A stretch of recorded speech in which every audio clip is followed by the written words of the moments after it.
Hi, good afternoon, everyone, or good evening, depending on where you're joining from. If you can hear me, let me see in the comment section. Can you hear me?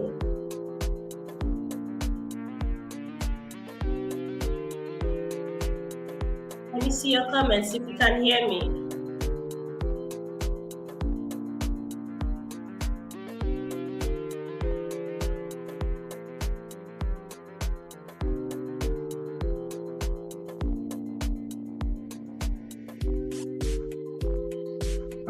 All right, I see you, Mazin Namdi.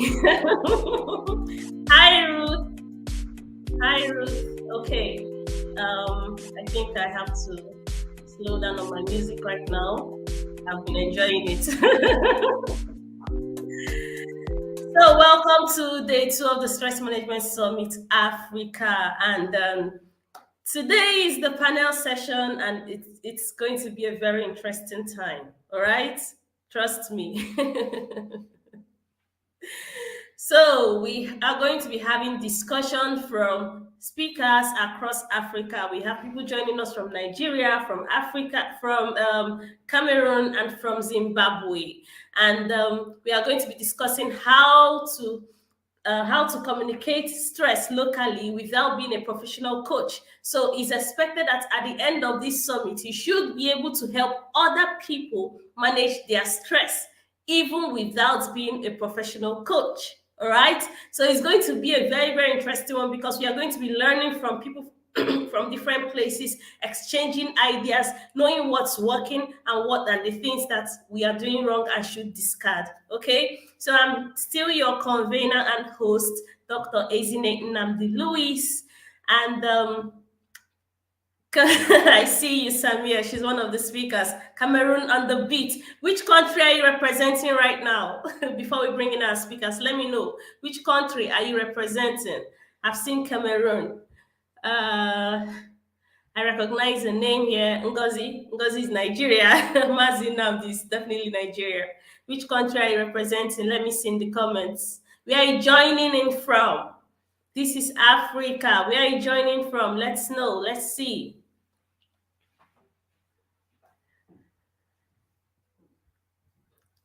Okay, while I'm waiting for your comments, let me introduce our speakers. We are going to be having Samieh Aïssatou. She is a stress management educator. We have Charlene Gail Taruwana. In fact, I think I should be bringing them in as I'm talking.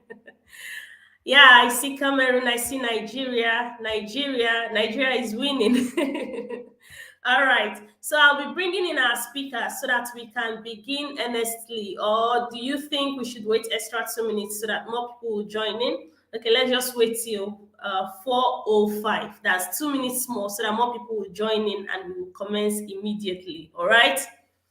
So good to have you all again. Good to have you. Good to have you. Let me still put some music.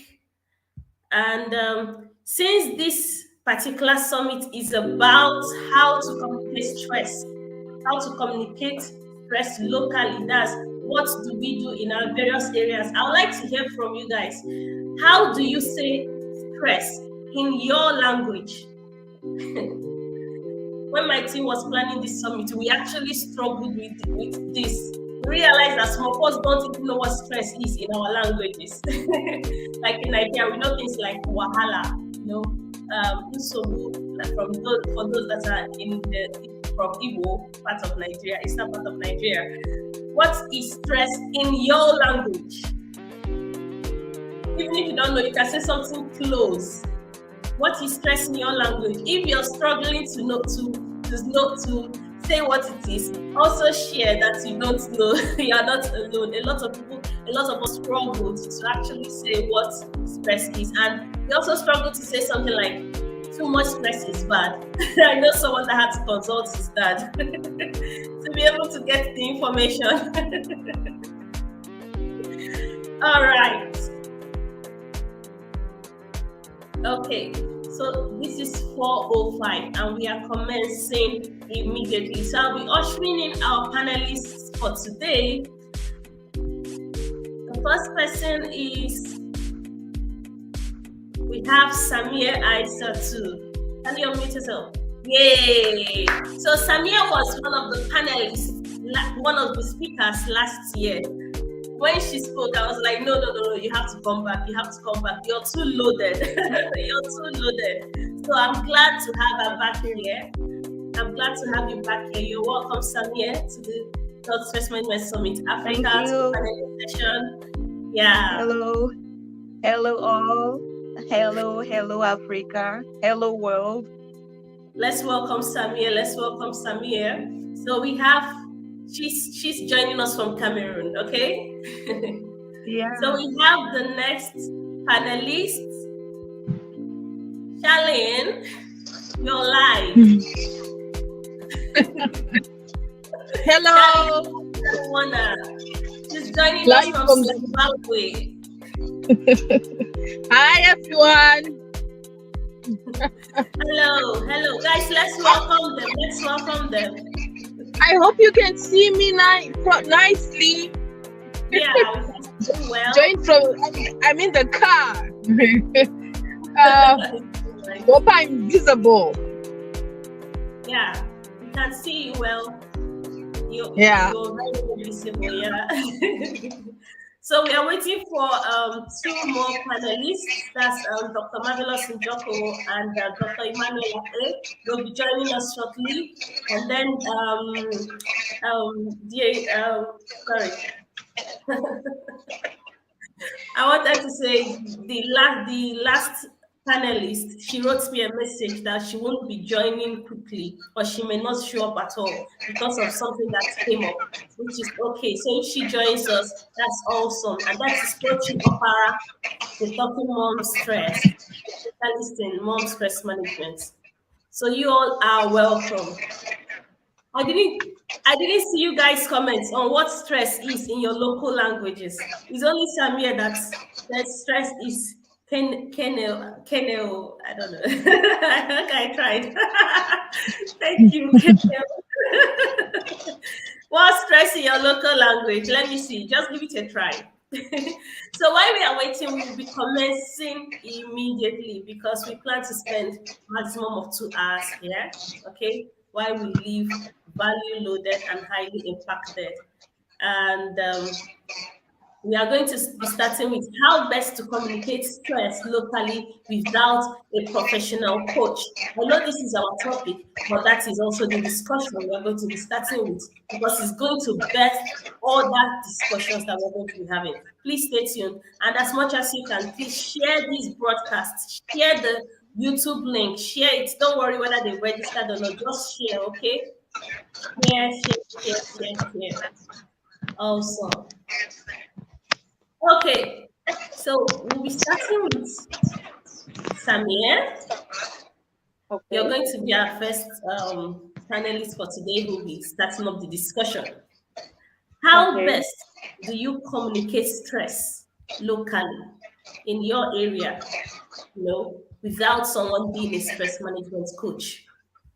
So let's go.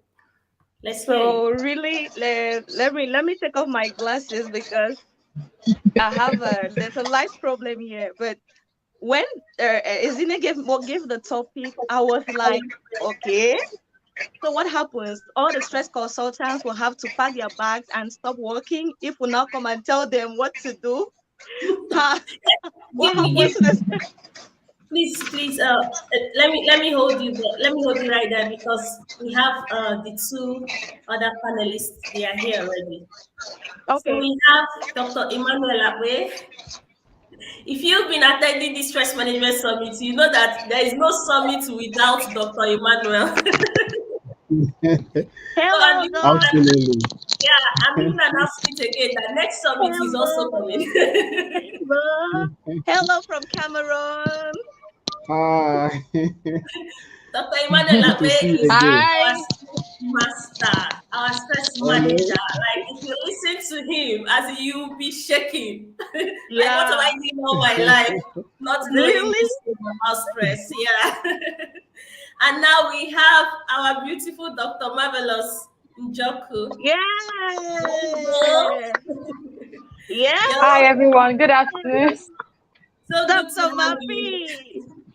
Hey, Dr. Marvin. Samieh, nice to see you again. Hi, Dr. And you know the Emmanuel. interesting Hi, thing? Dr. Zine. You know the interesting Hi. thing? There is someone coming to this summit just to see Dr. Marvin's face. Not even to come and listen to what we have, just to come and see her face. Well, it's okay. Good to have you, Dr. Marvellous, Dr. Emmanuel, Charlene, and Samieh. So Dr. Marvellous and Thank you Dr. very Emmanuel much. are joining us from Nigeria. Everyone is welcoming you guys. You're welcome, Dr. Marvellous. You're welcome, Dr. Emmanuel. All right. Thank So let's you. get started. We are talking about, I'm trying to make this bigger. Okay, it's all right. Yeah, this is better. So we have already started the session, and we are starting with how best do you communicate stress locally without being a professional stress coach. So Samieh was speaking already before you guys came in. So let her just continue what she was saying. Sorry for the interruption earlier. It's okay. Hello, all. Hello, Dr. Emmanuel. Hello, Dr. Hi. Marvelous. I'm happy See to be on the panel with you guys again. I mean, I'm very honored, really. It feels good to see you again. So I was asking Dr. Izine that the topic she gave, so what happens to all of us? We should pack. If everybody knows how to handle stress locally, what happened? We should pack our things and stop teaching, right?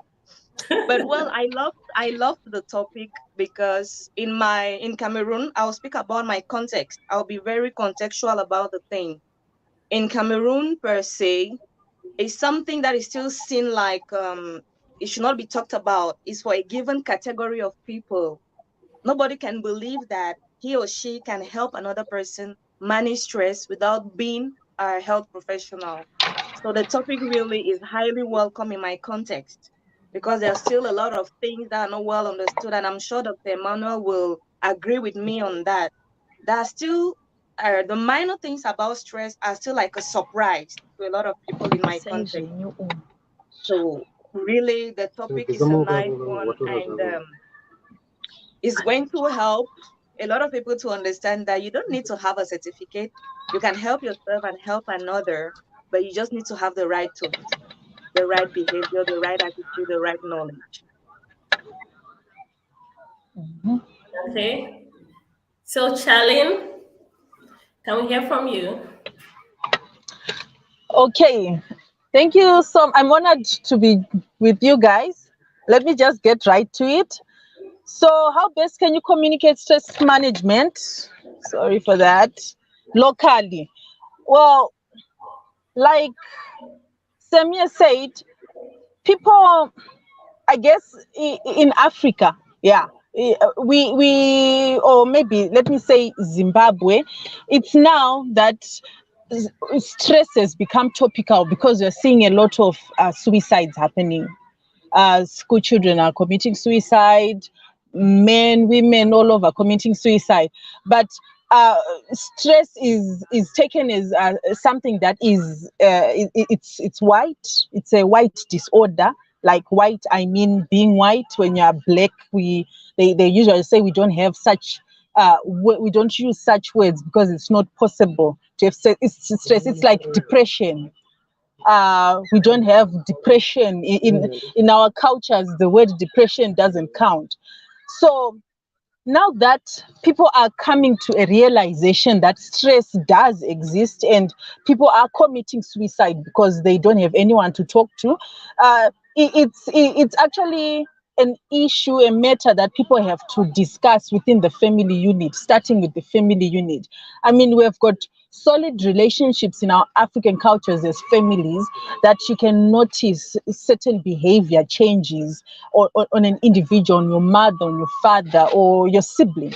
So after noticing such changes, we can tend to ask now what's going on. Depending on the relationship, someone may actually may actually open up, and it's always good to reassure. I mean, like we are talking about somebody who's not a professional. When somebody tells you that they are going through something, and the first thing that you do is to reassure them. You tell them that, don't worry, I'm here for you. You can talk to me, and we offer our support. And We are going to come to that. Yeah, we're going to come to the how to help somebody, right? That's we are going to come to the things you should say when someone tells you I'm stressed. Okay, so this more like an introduction, like just briefly. So, yes, Dr. Marvellous, can we hear from you? Yeah, sure. So thank you so much. It's an honor to be here again. And it's such a privilege really to I've been here since the first with Samieh, I think, and Dr. Emmanuel. So we've been here, and every time we come, it's such an opportunity to help many people handle stress, because it's something that everybody experiences, including us, right? So we are able to talk about it because somehow, I won't say somehow, but through knowledge and application, we are kind of in a place where we can tell someone, okay, this is how to handle stress. But do we feel stress? Absolutely, yes. Even this morning we had an event, and I was telling people there, say stress is a response, it's not the event, right? It's a response to an issue, right? So everybody goes through some stress, but to communicate stress management without being a professional, I think it's our civic responsibility actually. I think that as people, as human beings, is our duty to look out for other people, right? It's our duty to look out for our family members, our friends, those in within our network. One way that stress really shows itself is in you see someone that just becomes very irritable, maybe at work. The person becomes very aggressive. The person becomes very sensitive to criticism, or the person begins to avoid you. So I think some of the things that we need to do first before you can even communicate, you have to understand what stress looks like. I think everybody needs to first understand what are the symptoms of stress. What can you see and know that this person or someone close to you is going through an episode of a very stressful time. So because if you cannot identify it, then you can't help them. So Yeah. when people are avoiding you, when people are all of a sudden too busy, when this person is too irritable, more than normal, even if they're irritable naturally, but if they are more irritable than normal, if they're very sensitive to stuff all of a sudden, I Sorry, let think me it's cut not you short. Let me cut you short. You all of you are just on fire. You can't wait. You can't wait to offload content. So just hold on. We are coming to that as well. okay. So Dr. Emmanuel, let's hear from you.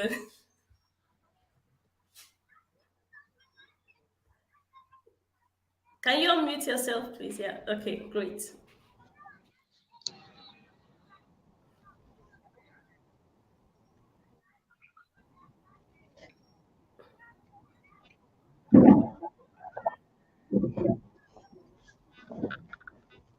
We can't hear you yet.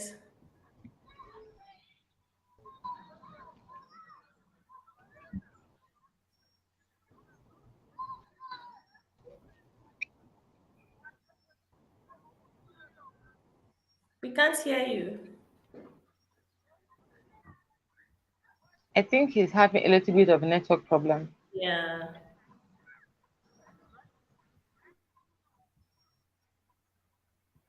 Can you leave and rejoin?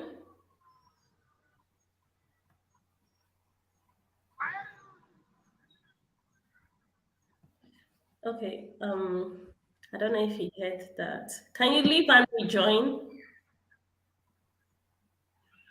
Okay, while we are waiting for him, I think we should proceed. While we're waiting for him, all right? Okay, guys. So Mhm. thank you, Charlene. What you said about where Yeah, you come from, like stress is not something that someone should mention. That is something for the whites. It's actually interesting to learn. Wow, like we've got a long way to go in this stress management awareness across Africa. We've really got a long way to go so that people will stop paying for the consequences of stress. That's which would have been prevented if they knew what stress was and all that was involved with stress. So let's go to the Yeah. next thing. Now, where you we are going to start from Charlene, all right? Where you come from, what are the common stress management practices that people carry out that are good or bad? People do a lot of things to cope with their stress. There are people that take alcohol whenever they are stressed because they feel it makes them feel calm. Oh, she's out. Okay. So why we are network this network issue? No, no, no, not today. Okay. So we'll be starting with Dr. Marvellous since you're here already. What are common stress management practices that are good or bad in your area? All right. People do a lot of things. Some people engage in different habits, some alcohol, some drug abuse, some different, as in just different things. Some are good, some are really, really bad, which people don't know because they felt this is what it is, not knowing that they also have their own consequences. So, what are these practices that you've identified where you come from? Dr. Marvelous.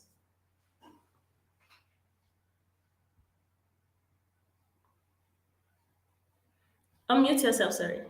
Okay. Sorry, I didn't know I was muted. So, yeah, so you already mentioned drugs are very common. What people think should help them with their stress.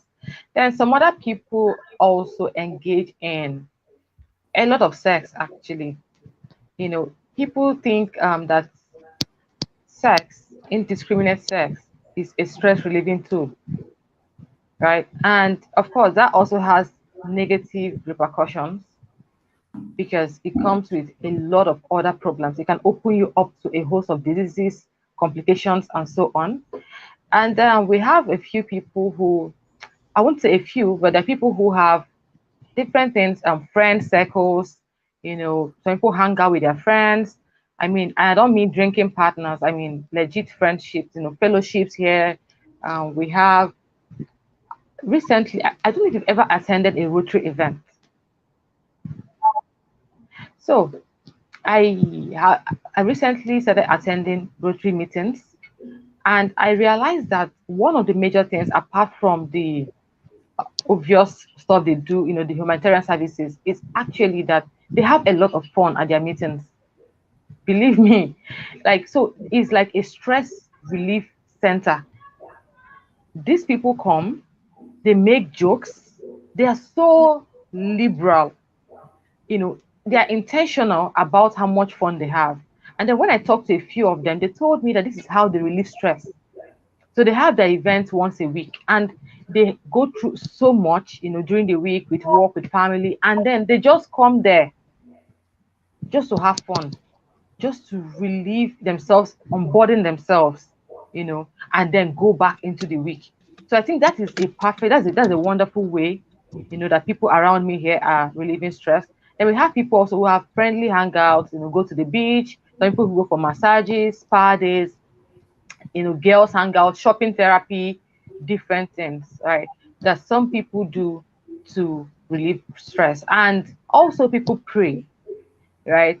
Prayer is a stress relief, and there have been studies to support that prayer actually helps to relieve stress. So that's some of the things in my environment that people do to manage stress. So that means, as we have lots of churches, that means we also on the right track, yeah. When it comes to managing stress. Well, I will not equate churches with stress management because I think in order to pray to relieve stress, you would have to. Well, this topic is a little bit dicey, but it's not just about just praying, right? There is a belief. There is the actual believing. There is the actual unburdening that happens that leads to stress relief. But if you're praying and you're still worrying, you've not achieved the aim, right? But if you pray, even if you don't go to church, but if you pray on your own and you believe it's done, you believe that God's got you, right? Automatically, it leaves the burden. It's like handing over your problems to someone else and you go sleep. So that helps you relieve stress. Yeah. So, but not all the churches. Okay, let's hold it there. Dr. Emmanuel. So what are the common stress management practices that are good or bad in your area that you've witnessed here?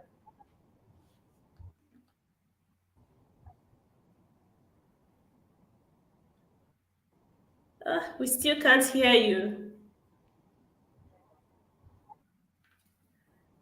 We still can't hear you. Maybe it has to do with your audio or something. I don't know. Maybe you have to press something, you know.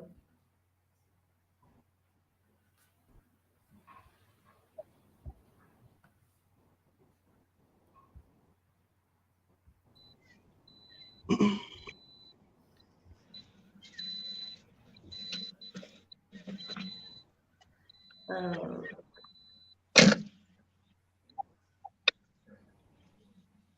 okay, while he's sorting it. Charlene, are you ready? Yes, Can you hear I'm me, in. Charlene? Okay, Yes, okay, I can okay. hear So you. yeah. So answer this. What are the common stress management practices that are common, that are good or bad in your area? The things you've noticed, the Yeah. things you can say, yeah, they're peculiar to where I come from.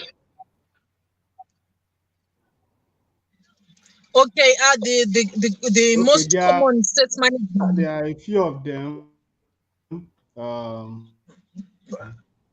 Common. Charlene, Some of them continue. are actually bad, but there are a few Okay, I can hear of the them that are being doctor practiced. speaking. The first is No, can you hear Uh, me now? Can you hear me?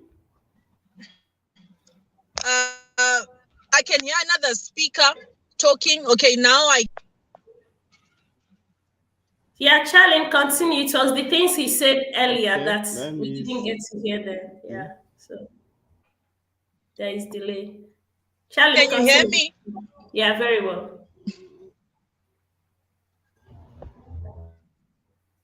Okay, let me try. Yeah, this. Okay.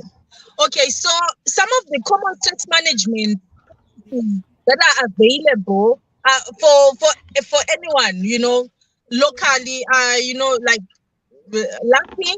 These are good. Like you feel stressed and you just laugh it out. Um, talking to someone is the best now. You talk, you feel stressed Can you hear and me now? you look for someone to talk to, someone you trust.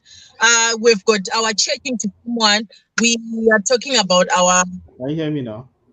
our churches and schools. Schools have got counselors who are available to speak to students when they are going through stress. And it's also now another common practice, like when we do stress awareness, that we advise somebody to uh, recognize their body language, like when you feel sleepy all the time, when you want to eat too much all the time, what's going on. So when you get to that point, now you realize that something is actually wrong. Or another common practice is just knowing when to keep silent, when to talk, when to be alone. It's good to be alone sometimes. It helps you to recharge. You have had a busy working day, and you take time to just. But now when it's stress management, now it's actually for the better. Now, the bad stress management practices now would include like watching too much TV. Yeah. Uh, endless hours of TV. One that's very common is like eating too much. Um, there's a point when I was stressed, I wanted to eat chocolate. I would eat a lot of chocolate. I don't know what it does. I guess I'll do some research about it. But chocolate is not good for my health, but you know, I would just want to eat chocolate. You know, and you find some people would say when I'm stressed that you can't eat, just eat and eat. You know, these are like bad practices. Overeating, you know, or sometimes under eating. These are some bad stress management practices. Are sleeping too much, and one of the other common ones is drinking too much alcohol. You know, and sometimes maybe you are surviving back to that, which is bad. Or Oh, she has gone off. But she said some interesting things. She said she likes eating too much chocolate when she's stressed. I know that there are some people that are on this table. Gulping sugary stuff, chocolates, chocolates. Samieh, you too. Gulping too much sugary things. And the interesting thing is that when you're stressed, for those that like to eat when they are stressed, like as per comfort feeding, that's what the body craves for. You know, the body craves all this sugary stuff. So you just keep eating, eating without control. Because when you eat, you feel, yeah, you feel okay. You've achieved something. All right. And other things she mentioned, I know her network wasn't so great. Other things she mentioned were too much TV and sleeping too much, drinking too much. Yeah, I've seen someone say scrolling mindlessly through social media like Instagram Reels or YouTube Shorts is also something that has become popular, especially during these pandemic days, which is true. That's very true. So, Samieh, can we hear from you? What are the common stress management practices that are good or bad in your area? Or I'll start with the good ones. The good ones, really, in my country, they love football so much. Hmm. And most often they are not aware of it, but that's nationally in the entire nation, that's the most practiced stress relief activity. Well, I Wow. would say like that because I know what I'm talking about, but to them, they are just having fun. But from my statistics, that's the best stress relief tool in my nation, football. And the practice football in all versions and in all dimensions, be it on video games, be it people every weekend, people have there are football matches everywhere in the city. People who just meet, even if they've never known each other, they play football. So to me, that's one of the very good things in my nation, which is used to relieve stress. And the very bad, extremely bad one, really, is like Dr. Marvellous said, this indulging into all kinds of sexual deprivation in the name of, I just want to relieve the stress. I don't want to get the tension off my head. And really, I mean, that's really the bad side of it. And they're not conscious that if it was helping, you will not be changing partners every day. But it's just like, okay, if yesterday was a fair girl, today let me try black. Tomorrow I try fair black. Then the other day, let me try maybe because that one was not a student, they changed professions. I mean, all kinds of stories we're hearing everywhere. But I don't want to come. I mean, when I hear what Charlene was saying, is like we're living the same experiences in Africa. So I just wanted to point out the two most prominent things: football, stress relief; sex, stress. I don't know what the stress destruction. Let me say it like that. I think it depends on the context. Well, that's for us here. Stress is used as a way. I mean, not stress. Sorry, sex is used as a way to fight stress. But since they're not even aware that they're trying to fight stress, they keep on multiplying the thing, making it worse. Like I said, it's very common here. You will get somebody who was married a week ago after he's divorcing, because to him, having a new wife was a solution to his stress. Then after he gets married, he gets like three concubines because to him, he's still looking for the solution to his stress. But he doesn't realize that he has not found the solution. He keeps a new girl, a new concubine, a new wife, and we have horrible. I mean, the stories are horrible in my nation. But like This I is said, if I were to compare the two, the part that loves football is far above the part that involves into all the sexual activity and all whatnot. And I believe if they could reduce the sexual part and increase more football, it will help us all. wow, this is interesting. This is really interesting. Dr. Emmanuel, can we hear from you? We've not heard from you due to network issue. Let's see. Is your network better now?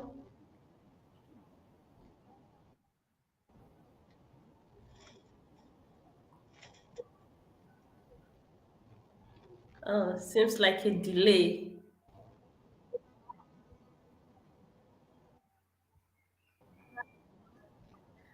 Wow, seems like a delay. Well, okay, I'll have to write him to let him know the situation. While I'm waiting to write him anyway, let's go to the next thing. I don't know if you guys are enjoying this session. Let me see you in the comment section. If you are enjoying this panelist session, the discussion so far, you can also share with us the things that you've noticed in your area, or you can ask questions, the things you've noticed in your area. Are they good or are they bad? You can find out from us. You have specialists here with you, all right, to answer every of your questions. Okay. So now the third one is what what should you avoid saying when someone tells you I'm stressed? I know that's something that is very common in our area. Is we compete, with we have a competition of who is more stressed. Like if I tell you something like I'm having headache, you hear somebody else telling you your own is even small, your headache is even small.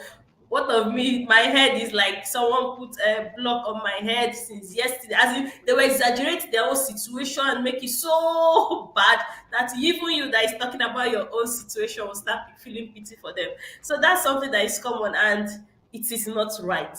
If you can hear me now and you do that, know that it is not right. Listen first. Well, let me not go ahead of the discussion. I don't know, Dr. Emmanuel. I don't know if Okay, can you hear me? yeah, we can Can hear you hear you. me? Yes. Um, sorry Okay, about good. the Excellent. sorry about the network issues. Uh, So we are talking about what things should you avoid saying when someone tells you I'm stressed.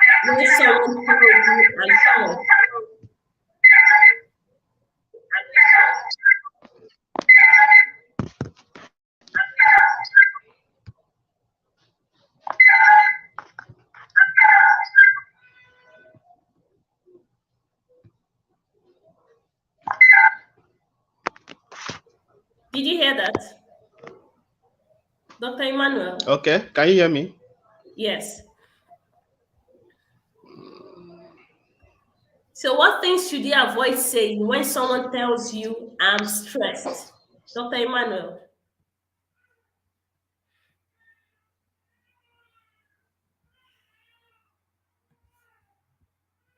Oh, I think we'll still have to move on again because the network issue doesn't seem to be sorted yet. Meanwhile, someone says, true, healthy coping Bernardine Moses, true healthy coping mechanisms like sports should be advocated vigorously so that people are not drawn into unhealthy coping like addiction to drugs or sex. Then Veronica Effion says watching TV and eating excessively. These are not the good way to manage stress. There's Kehinde Oderinde says playing games on phone, eating excessively, gossiping others. Oh my god. And it gets worse when you don't have internet on your phone. You don't have internet. Everything just starts becoming interesting. You scroll through your pictures from that.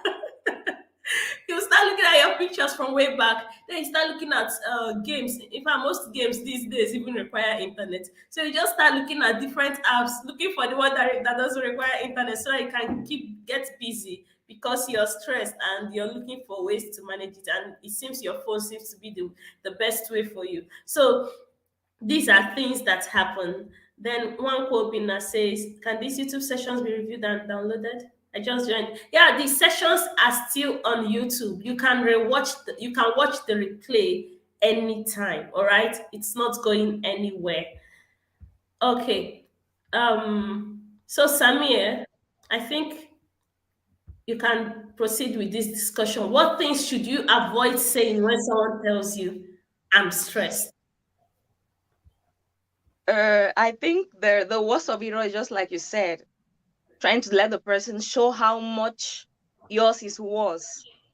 But on that point, I came to realize that at times people do it in a way to be compassionate towards the other person. Most often, I realize people say such things not because they want to maybe compare automatically, but they feel like if you see somebody who is feeling worse than you will feel better. That's the mindset they have. That okay, if she tells me, okay, if Dr. Marvellous says my leg is hurting, and I tell her, oh, me the cut off my leg, she will feel better. Whereas it doesn't work like that. In Africa, there's so much wine, so much competition. We compete so much, even in things that we should not be competing. How can we be competing for illness? Someone will say, I have diabetes. Say, yeah, your own small, yeah, my own are type 4. How can we be competing on bad things?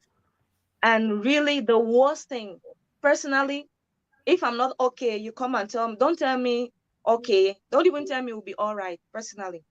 Don't tell me we'll be all right. Just shut up and listen. Because I know it'll be all right. I know it's something I'm going through at the moment, but I don't need to hear it will be all right. I will feel offended. But I know it will be all right. But what I just need maybe is somebody to listen so that I can speak out. And I also realize that when someone says I'm stressed, what is a problem to the person listening is that at times he doesn't want to listen to the other person because he doesn't really feel what it is. If you want to have an appropriate answer when someone tells you I'm stressed, you must be able to feel something in you for that person. I don't know how, let me say it another way. If I have been sick and I know I have been sick, I know how it is to be sick. Okay. So it's easier for me to understand another sick person. If I know stress, I know how it feels to be stressed. When someone tells me I am stressed, I will not rush into reacting. I will know how to answer the person. So to me, the best answer will first be to be aware of my own stress, of the impact of the stress on me. Because if I don't know I'm stressed, I'll never understand another person's stress. So what to avoid? Don't try to pretend your own is too much, or your own is better, or your own is more painful, or your own stress made you almost committed suicide, or your own stress. No. If really you understand stress, you know there's nothing like competition. Understand the person, or at best, just shut up. You don't hear him. I had to speak broken for this one. But I don't hear him. There's no competition in pain. My people will say, "Ejihi ahụhụ anyisi." That's you don't use suffering as anyisi. What is anyisi now? You don't boast with suffering. Thank you. You don't boast with suffering. No, you don't. Like I'm bragging that I'm suffering. Who does that? But unfortunately, we do it whether unconscious, subconsciously, or even consciously. Okay, Dr. Marvelous, can you tell us what things should one avoid saying when someone tells the person, "I'm stressed"? Okay, so believe it or not, people don't want to hear calm down. Especially women. We do not, when we are going crazy on you, don't tell us to calm down. We do not want to calm down. We want you to hear us out. We don't want to calm down. We don't want you know, many times you might not understand. You're saying it from, obviously calm down, right? But that person does not want to be calm. That person wants to feel what they're feeling in the moment, right? And when you say calm down, it makes them feel like they're crazy, like you're trying to say that they're overreacting.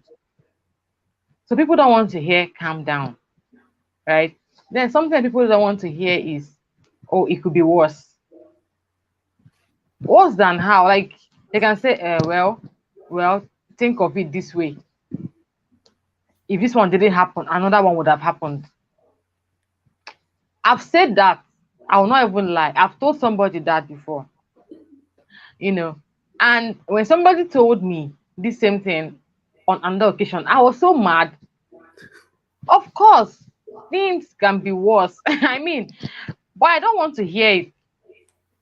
Because at that moment, what I was going through was big enough. It was big enough for you to stress me out. So I don't need you telling me that things could be worse. Right. And then there's something else that we tend, when we say, oh, I've been in your shoes, or I've been there. And I think many of us, say this so that we can relate with the person's pain, so that we can show the person that we understand. We've been there. Mr. Samieh even mentioned something like that if you've experienced stress, you can better help someone else. But sometimes, even though you have the best motives and the best wishes, in your heart, somebody may not want to hear, I've been in your shoes, I know how you feel. Because sometimes people are kind of selfish with their pain, right?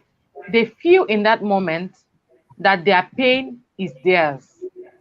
Like there's nobody else in this world that has ever felt that level of pain. Is that true? No, we know it's not true. People have been, nothing new under the sun, right? But I mean, you can't describe what somebody's feeling. So people feel that their pain is personal, that pain is the worst pain in this world. And when you tell them, I've been in your shoes, oh, I know how you feel, it can make them very irritated with you, and feel like, oh, you're trying to also, disregard my feelings or play down. And so I think what we should do in that case, because this one is innocent, but it happens. I think what we should do is, if you've been in that position, simply try to apply the things that worked for you. Rather than saying it, I've been in your shoes, just apply the principles that worked for you. For instance, if when you were stressed or when you were in their shoes, you loved to be listened to, listen to them. If when you were in their shoes, you said, oh, somebody told you, oh yeah, come, let's go shopping, offer shopping to them, or whatever it is that makes them happy. Find out what will make them happy. What do they trip for? You understand? Offer it to them. Maybe shopping was your own therapy. Offer something else to them, or the same. It depends on the person. Of course, you should know the person very well by then. So whatever worked for you, apply it to them, but without needing to tell them, oh, I've been in your shoes, and when it was my own turn, I did this. Just do it. Okay. Right? Yeah. Yes, just do what needs to be done without saying it. Because when you say it sometimes, unless the person knows that you've gone through that pain and they came to you asking that you help them because of your experience, right? Unless they come like that, they want you to help them because of your own peculiar experience. But if they don't come with that, just do what needs to be done from your experience without making them realize that it's from your experience, or just saying it. Sometimes when we just say these things, human beings are funny.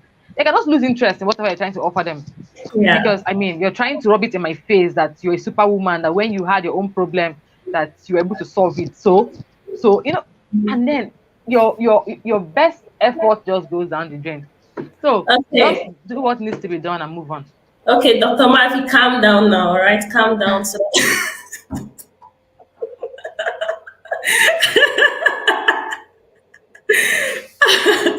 it's all right. I'm kidding. So she has told us we don't want to hear calm down. It means you're indirectly saying una dey craze, be calming down. No. I don't want to hear calm down. Allow me to vent. Allow me to rant. So I hope you're getting something from here. Please, guys, share this broadcast. If you're enjoying this session, don't learn alone, all right? Share this broadcast. Share. Let people come and listen so that they can also help other people to manage their stress better. And thank God Dr. Emmanuel is back, so we must hear you right now. What things should you avoid when someone tells you I'm stressed?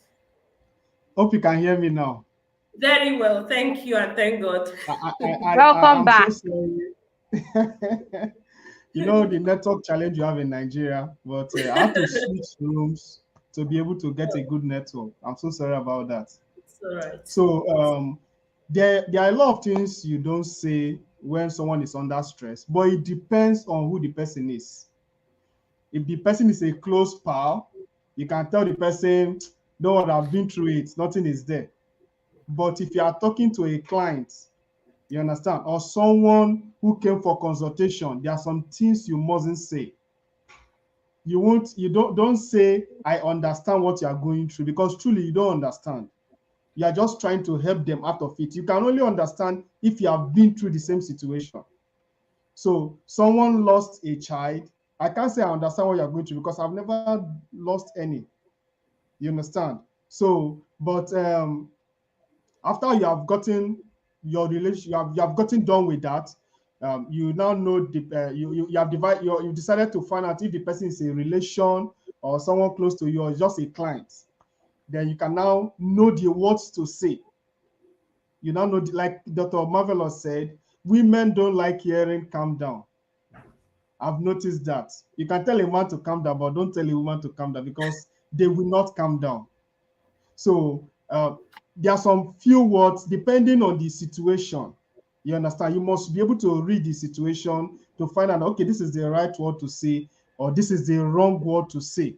Because, like Dr. Marvelous said, any wrong word you say can put the person off. So if someone is saying, "I'm stressed," try to ask a few questions. What is making you stressed out? Is there anything that you're experiencing? Is there anything you are going through that is actually making you stressed out? Because sometimes people are stressed, but they don't really know what is causing it. So that is not the point to say, "Don't worry, it's nothing. Don't worry, you'll be fine." Those are the wrong words to say. Don't tell someone, "Don't worry, you'll be fine." It's because the person is not fine. That's why I said, "I'm stressed out." Or don't tell the person that you are becoming too lazy. Why are you always complaining about stress? Are you the only person in this country? Are you the only person suffering in the hardship of the country? Don't say that. Or don't look down on the person and say that, "Well, you people, you are just, you have not even started. It's now that the stress is even starting itself." Or you try to paint a very bad situation. You know, something happens sometimes. Someone was very sick, you understand? And this lady came to console, to find out what is wrong with the person. And you know the stories she was sharing? She was sharing stories of people who have died, people that were in similar situation and they couldn't make it. You understand? And that's what she was telling the person that was sick. "Ah, have you heard how so person died? Though it was Oh this same my, sickness that killed the person." So, so that's terrible. yeah, so she decided it, and then, do you know, a lot of people do it. A lot of people do it unconsciously. They don't know that they are causing damage. So they try to bring up gist, thinking that just bringing up any gist is going to solve the problem. But if you are meeting someone who is you have to talk to someone who is under stress, or maybe someone who is mourning, someone who has lost his job, there are some things you must not say. Don't go to the person and say, "Ah, that's how so person lost his job, oh, and for the past 5 years he has not gotten any job," damaging the person's career. So because the essence of even talking to the person who says, "I am stressed out," is to get the person's mind to a level where he can believe again, to say, despite the fact that I'm going through stuff, I know things will be better. Because once the mind is defeated, whatever the person is trying to do will be in futility. So if you're able to get the person's mind to say, "Okay, I will make it. I know I will get off from this particular situation, or I can overcome what is causing me stress," you discover that you have placed the person on the right path for healing. So don't go there talking down on people or bringing up stories that are not related to what they are passing through. Sometimes just keeping quiet and listening to them is enough therapy for them. Sometimes people don't want to hear your voice. They don't even want to hear what you have to say. Just listen to them. If you watch some top consultants like Anthony Robbins and all that, they do more of listening than talking. Because when people pour out all they have to say, you discover that they will be fine, even without you saying anything. They will be fine. Just pour out all the negativity, all the things that is causing them stress, if it's frustration from the office. And when they are done, it's okay, don't worry, I'm fine. You think they are being rude. No, but they are really fine. Because they just wanted to pour that thing out. So those are the things that you must not say to people who are going through stress. Wow, wow. Thank you. Thank you. These things you've just mentioned now are really, really important. I remember in 2021. Oh, that's just last year. Okay, I remember last year I said that one of the skills everyone must have in 2021 was listening skills. It's a Yeah. skill. Some people don't know how to listen without saying their own things immediately. They don't know how to be patient to listen. As you're talking to somebody right now, the person is already thinking of the next thing to say to what you to the sentence you've not even Exactly. finished. You get? So they Exactly. want to talk immediately. But that's not what someone needs when they are stressed. Just like everyone else have said, they want you to listen before you say the bad ones. And for the person that talks about terrible situations, somebody is sick and you're coming to tell the person about people that have died who sent you message. You want to kill the person.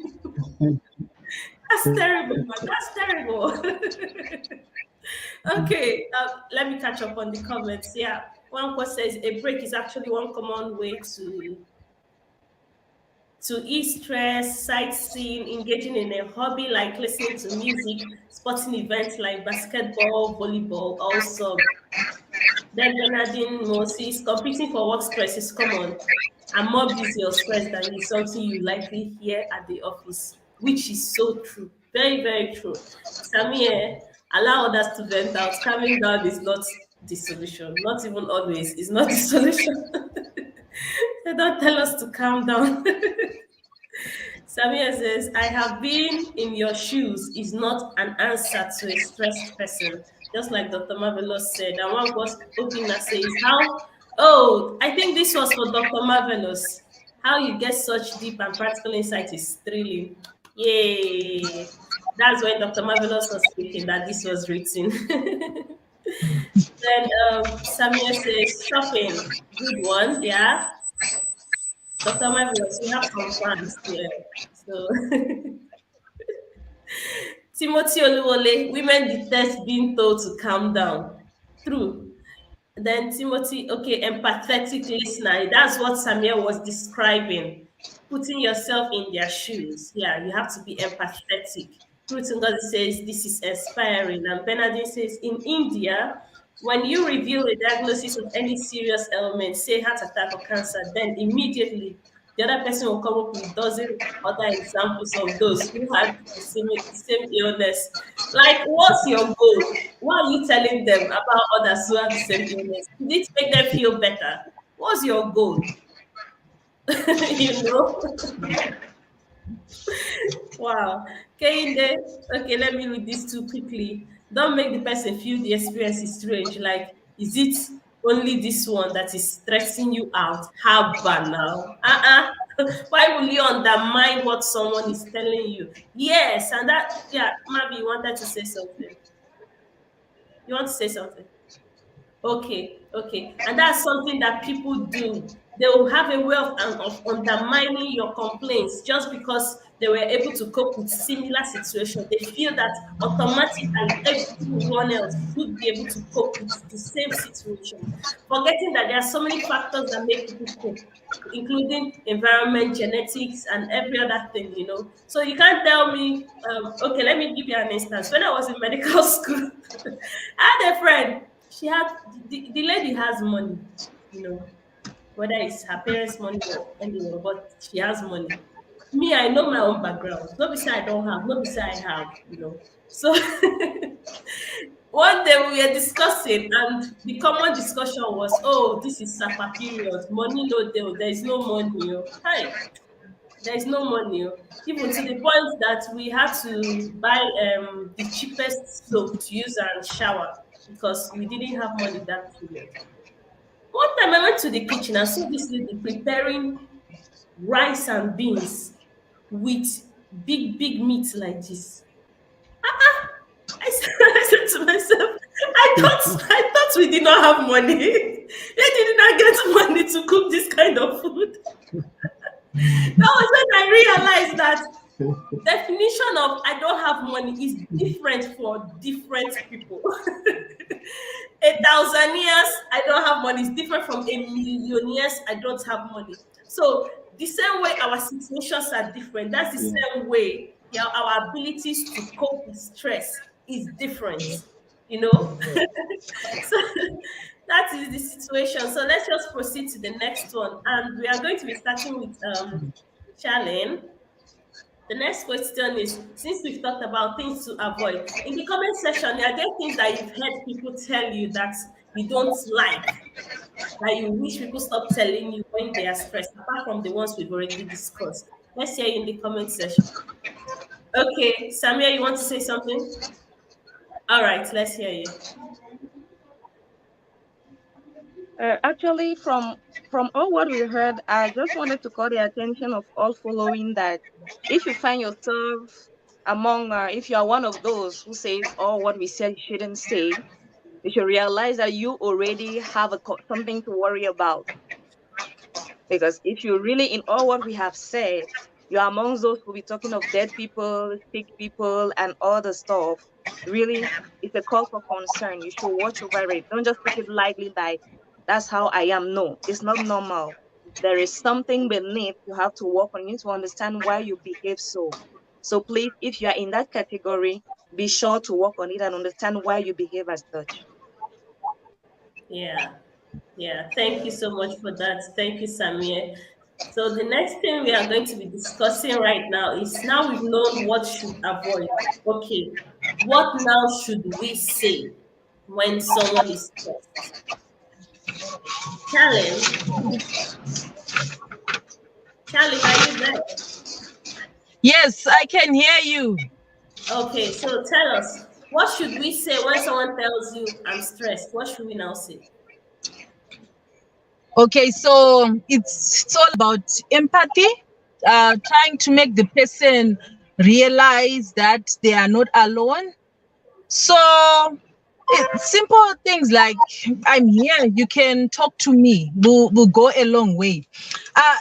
You know, have you ever been in a situation whereby you try to open up to someone, and then in my language they just say, oh, it may be in English, it's like, so, you know, and you practically just, you know, you just back off, you just stop there, because when you're trying to open up to someone, you need them to show that they're interested in what you want to say, and they are there to listen to what you want to say. And you even telling someone that let's go somewhere quiet, you know, it's all about showing interest in knowing what the person has to say, and showing interest in being there for that person. Actually, telling someone that you're allowed to feel anxious, you know, telling someone that it's okay to feel the way that you're feeling. The comments like that do really go a long way. They help somebody to open up, they help somebody to talk about their problems. Half the time, people who are committing suicide, people who are turning to drugs, alcohol and substance abuses, because they don't have anyone to talk to. Yes, of course, someone may say that's far-fetched. How can someone not have someone to talk to in the society that we are living in? But it's there, it's real. When, you know, when we're living in a time where mom and dad is at work the whole day, kids are at school, and you come back, somebody's on their phone, somebody's watching TV, someone is in their bedroom. We have got instances where people don't really have time to communicate with each other, and where we've got families where people aren't really close enough to talk about stuff, you know, things like that. So this is then what happens when we find that a young man, a young woman has committed suicide. There was nobody to talk to. even asking somebody to let you know what they can do, how they can help to make them feel better, really does. It's something that somebody can say. Even telling someone that no, I'll stay. You know, sometimes, like for example, you live by yourself. You need company, and somebody just saying, telling someone that I'll stay with you as long as you need me to be with you, really does help. And yes, telling someone that you're loved, it's a human, it's human nature to want to feel loved. It's human nature to want to be told that you are loved. I, I mean, people break down just because somebody hasn't told them that they love them, and they're expecting to be told that they are loved. So sometimes somebody's just going through a hard time because they just need to be told that they are loved, and not only telling but also being shown that they are loved, stuff like that. Wow. Thank you, Charlene. As you were talking, I was already feeling the compassion in your voice. That was so compassionate. How can I help? It goes a long way. You're loved. It Yeah. goes a long way. Thank you. Thank you so much for that. Samieh, can we hear from you? I think I will go in the same light like Charlene. It seems right now in the world we have forgotten that we are human beings.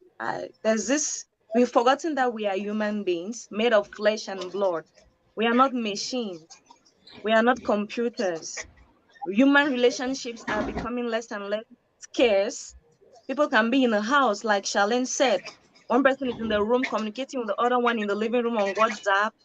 I mean, let's come back, let's return to our humanity. If really we must solve this problem and solve it efficiently, let's return to our humanity. And this will also imply accepting that we are vulnerable. Because in the African setting, they always say, man up, be strong, be strong. That's my friend. I mean, there's one saying I hate: men don't cry. I hate it.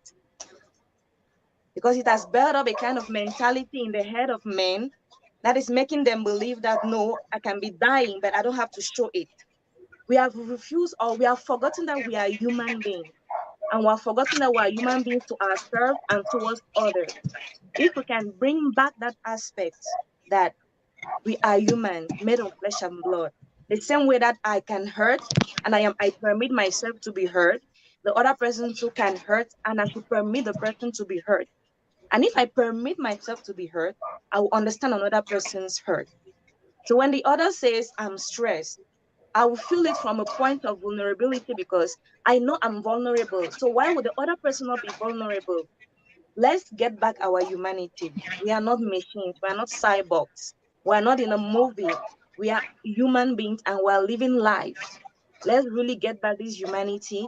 And I think it will solve the problem of love. Because if you know you're a human being, love should be a natural thing you express to the other.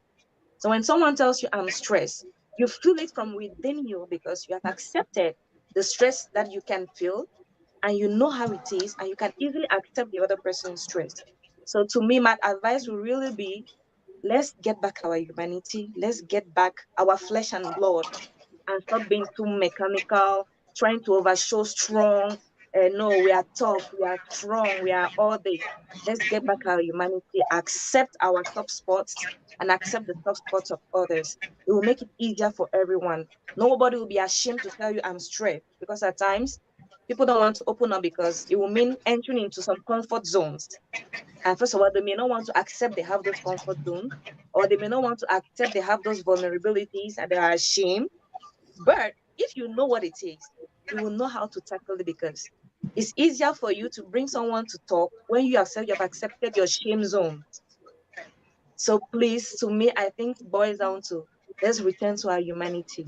Let's accept to be vulnerable and admit that we are all vulnerable, especially as Africans, because we are too, in my nation, we stay with the over high up. I mean, with the over high up, we Africans, we like to prove strong, tough, and it is instead killing us and not helping us. That's why when someone will say, I'm stressed, we take it from a point of we're high above there and the person is far below there. Let's really return to our humanity. Above everything, we are human beings. Thank you. Thank you so much for Sam. Thank you so much, Samia, for this thing you said. This issue of being vulnerable. When people are not vulnerable like that, it also stems from the fact that sometimes we are scared to talk about our weaknesses because some people may use it to gossip against you. We can use it as a weapon against you. We can share it and broadcast it out there, even when it was meant to be a secret. So everybody, that's why most people would rather show up this face of nothing is wrong with me, nothing can ever be wrong with me. You know, I don't know. What do you have to say about that? The second advice, whenever I like all what I said, the second thing will be I will never encourage someone to open up on the marketplace because whatever you say will end up being the next trending topic on internet. If you have to be vulnerable, do it with someone who deserves to hear your vulnerabilities. Don't just meet someone on the road and you start exposing your inner core. I mean, my choice of words is deliberate. Be vulnerable with someone who deserves to know and hear your vulnerabilities. You don't do it with anyone. You don't just do it anyhow. And it also means that if the person is deserves to listen and hear those vulnerabilities, you already somebody who is vulnerable. You have seen a person be vulnerable. Let me take an example. I have a mom, and she told me she had spent so much time being strong. Those around her had never seen her cry. And she never knew it was affecting them. So they could never cry before her because they had never seen her cry. So one day she was going through so much, she just broke down and started crying. All of them came and all the children around her heard her and they were like, Mommy, we didn't know you could cry. We didn't know things hurt you. And it's at that moment that the children too could start expressing the things that were hurting them. Expressing those things, vulnerability is a good thing. But like I said again, do it with someone who deserves to listen to it, who deserves to hear it. Not someone who is capable or no, who deserves to hear it. I think Wow. if we take it in that line, it will avoid having trending topics like I saw her red pants or it seems her husband has packed her out or stuff like that. So Wow. Who else felt emotional listening to Samuel? Like I really felt emotional listening to her. Wow, thank you for sharing that deep insight. So it's okay to be vulnerable, but to the right person, okay, so that it doesn't escalate into something negative for you. All right. So let's hear from Dr. Emmanuel. What should you say to someone when they are Okay, stressed? thank you, Sammy. Thank you. Yes, the first thing you should understand is this. Before someone says, I am stressed, it must have gotten to this point. People hardly talk. People prefer to hide their emotions themselves. So before someone comes to you and says, I'm stressed, you must take it serious. And I want to look at it this way. If someone says, I'm having headache, you say to them, because stress is actually weakness, but people don't treat it that way. So if someone says, I'm having headache, what do you just pat the person on the back and say, okay, don't worry, we heal? Or do you find out what is causing the headache? So when someone says to you, I'm stressed, the first question should be, talk to me.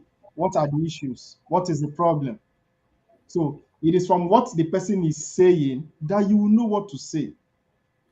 For instance, if the person is lamenting on how difficult or toxic the workplace has been, so you know where to come in from. And people like hearing motivational words, words that can help them go through whatever they are passing through, not words of discouragement. So if someone is under stress, the last thing you want to tell the person is your own problems. Sometimes people want to say, Yeah, you do know what the one I'm passing through. No, that's not what you should say. You should tell them that I understand what you're going through. Can we look at it this way? Because one thing is when you change people's perspective and they look at the problem they are passing through in a different light, they tend to be more relaxed. Let me give you a typical example. Let's say someone is passing through a difficult time in the office. The boss is so crazy, and you tell the person, "What if your boss is under stress and is going through emotional challenges?" That could be why he's acting the way he is. It's a different perspective. So that brings about of empathic reaction. You understand? Okay, maybe it's because of what the boss is going through. That is why it's been. So it's easy for you to understand the boss. Different from when you don't know what is going on, you're totally in the darkness, and this person is being so toxic to you. Your stress level will definitely increase. So there are some things you need to say to first of all find out going through they are going through, what is causing them, then give them professional talk, help them to see the problem in a different light. Every problem has both good and bad sides. To you, you might feel it's a bad side, but in the long run, you understand why you passed through that situation. There are some situations that we pass through, and we are wondering, I'm not supposed to face this. Why am I facing it?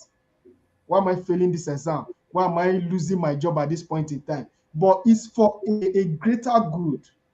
So if you bring in that perspective, it will help people to understand what really you are saying. Okay, let me give you another example.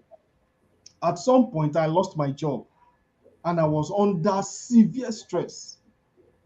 But looking at it now, more than 5 years, I would say it was to my favor that I lost the job. At that point, I was under severe stress. So if anyone was to tell me that, you are finished, your own is gone, it will affect me. But if someone told me that, don't worry, much later you understand why this thing happened, it will help me cope with it. And unfortunately, nobody told me that. Everybody wanted me to go back to work and all that. So what you say to people goes a long way to affect their reaction, whether positive or negative. When you tell them things that is more of motivational, don't worry about what you are going through now, things will definitely be better. Because people that committed suicide don't know that if they stayed longer, things would have changed and they won't be able to commit that suicide. For instance, the things that made them commit suicide would be inconsequential. Let me put it like this. For instance, someone is owing 200,000 naira or $2,000 and he wants to commit suicide because there's so much of pain. Or someone investment platform, let me put it that way, because that's what is really now in Nigeria. Let's say Chimak or one of the investment platform, like the recent lady that came that just scammed people, and it's $2,000 or 200,000 naira. Do you know some people want to commit suicide? But in a few years to come, 200,000 will not be an issue for you anymore. You'll be wondering, so is it because of this small money I wanted to commit suicide? So perspective changes. Whenever someone is under stress, seek to change their perspective, seek to change the way they are seeing the situation. Let them see the light at the end of the tunnel. It is the hope of the future that keeps a lot of people going. That was even what kept Jesus going. When he saw the glory that was ahead of him, he was able to endure the cross. So people tend to act better or feel more relaxed, even when they are going through severe situations, when they know the end point of what is going to happen, that is for their own good. Okay, let me give you an example, though it's not a very fantastic one, but let me use politics as an example. Let's say someone decides to embezzle money. Let's say governor embezzled money and billions of naira. And they told him, well, you're going to go to prison, but after 2 years, we're going to bring you out and forgive you. Then you can for president. Do you know that person that prison experience without experiencing, because because of what the person is seeing, the future is seeing. He already knows that when I come out from this prison, I'm going to be the president of this country. So that helps him go through it. What am I saying in essence? Let people see the light at the end of the tunnel. Once you are able to get them to see the light at the end of the tunnel, then you have helped them through stress. Thank you. Thank you so much, Dr. Emmanuel. And I also think that is also partly why religion is thriving in Africa. We are under a lot of stress, and religion gives us hope, you know. So, so I said, Dr. Pastor Emmanuel, preach it, please. Preach. Yeah, you actually spoke inspiring words. You actually spoke inspiring words. Yeah. Thank you so much for that. And we'll go to, I know Dr. Mavi wants to say something, but just wait. You're going to start the next topic. Yeah. Um, let's see in the comments. What things has someone told you that made you feel better? Share with us in the comment section. What things have someone told you when the times you were stressed that made you feel better? We can learn something from you. Let's see. Okay, let me catch up on what people are saying. Yes, honestly, what you people are telling us are life changing, and we really appreciate all of you, Maz and Sir. Okay, don't ask them why did you allow this to stress you. The person tends to feel guilty that he or she has the experience as though she were a superhuman. No one is a superhuman. Yes, the term stress is relative because not everyone interprets it. We don't all interpret it the same way. Bernardine says, so true. Knowing that you're loved can make a huge difference to one's mental health, especially for adults. Yes, this also translates to homes. Telling your children that they are loved, it will make them not to go out to seek love elsewhere and end up in the wrong hands. Vulnerability is key. Yeah. And then Ruth says they have forgotten that before they became men, they are first human, built up with flesh and blood. That's speaking to all of us anyway. One person says, thanks, Charlene. Your points are so weighty, like crazy behavior turns good suddenly by applying that advice. Yes. Yes. Kind words. Kind words helps. There's a way it's said, good what is like medicine. Good words is like medicine to the soul. I know I just rephrased it, but that's how it is. So if we can learn to be kinder when people tell us things. There are lots of comments. Okay, let's take this one. It says it's only a phase. You definitely leave past it. Oh, okay, that's awesome. So this is someone sharing the things that someone has told her when she was stressed. It's only a phase. You definitely live past it. This is actually what I tell myself when I'm under huge stress. I tell myself it will definitely get better. It will definitely, because I remember when I relocated to England, I was pregnant in my first trimester. I had a toddler with me, and we moved to England. And we had to be in hotel quarantine for how many days? 10 days or so. And this is England, where they serve you English food. In my first trimester, I couldn't tolerate a lot of meals. So hunger was part of my issues. Handling a toddler was part of my issues. Pregnancy symptoms were part of my issues. So I was stressed, highly stressed. That was the way I felt. So what kept me going was that mindset of it can only get better. I just told myself that my situation right now is the worst it's going to be in England. So it helped me cope, it helped me cope a lot. When I came out from hotel quarantine, getting accommodation, trying to sort out my new job, trying to adjust to my new job with the toddler that wants me to carry her all the time, and she was heavy. Oh my God. I still told myself, it will only get better.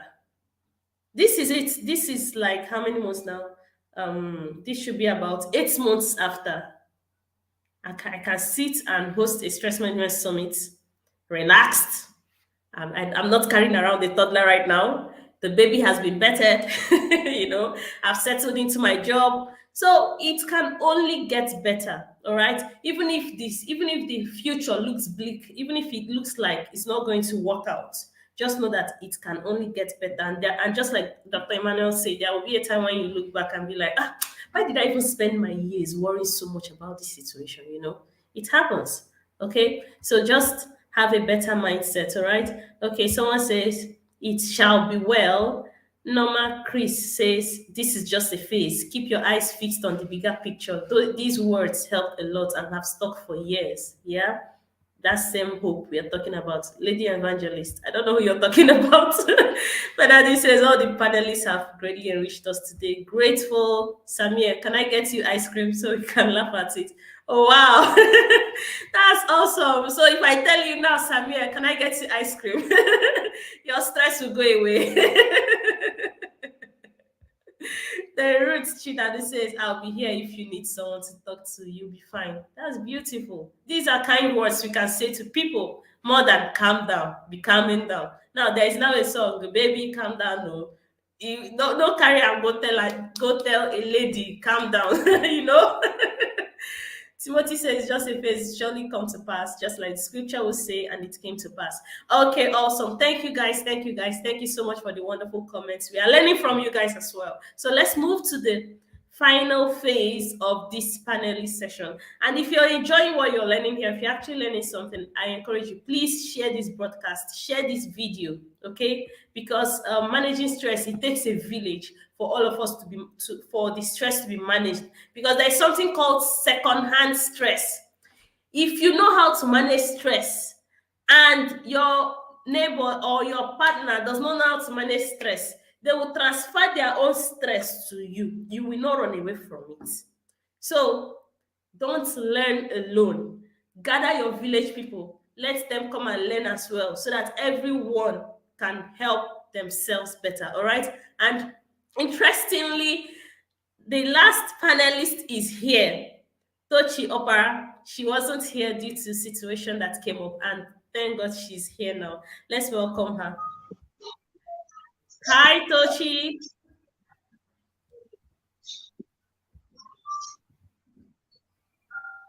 You're live. You're live. Can you hear me? I think network. Okay, while we are waiting for her, let's proceed. So the final question we are going to be asking you guys is how to recognize. Can you hear me? Yes, we can hear you. Network. So how to recognize a stressed friend, family, colleague, and offer support. All right. So this is what we are going to be taking right now. And Dr. Marvellous would love to hear from you.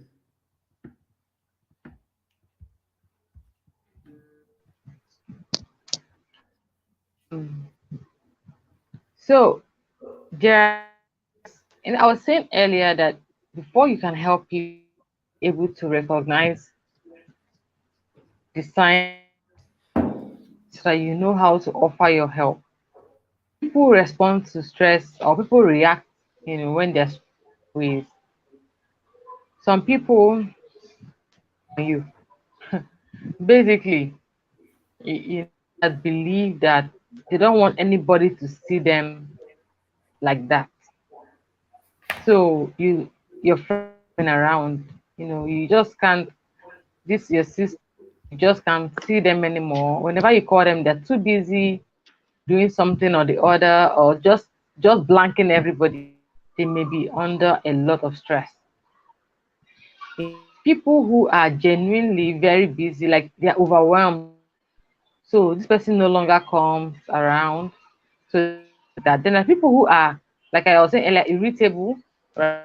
They are angry, overly angry. They're sensitive to criticism. You say, "Oh, this is your dress." They'll tell you, "Hey, what happened to my dress?"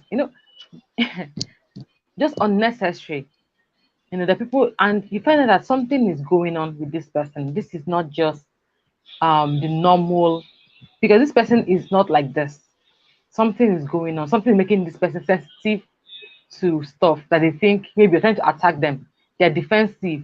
Before you say one, they say 10. You know, that some people, do what is aggression is the best form of defense, right? So before you even talk, they've attacked you, and then you find out that this person might not be trying to hurt you. They might just be under a lot of stress, and they think that or that they just think that they are not meeting up, and that you are maybe looking down on them. For instance, into a home setting, if for any reason one person is not really earning so much or earning at all at the moment, that person might be under a lot of financial stress, right? And anything you say or do can be used against you in a court of law. Simple. Anything you say to that person around that period will be used against you.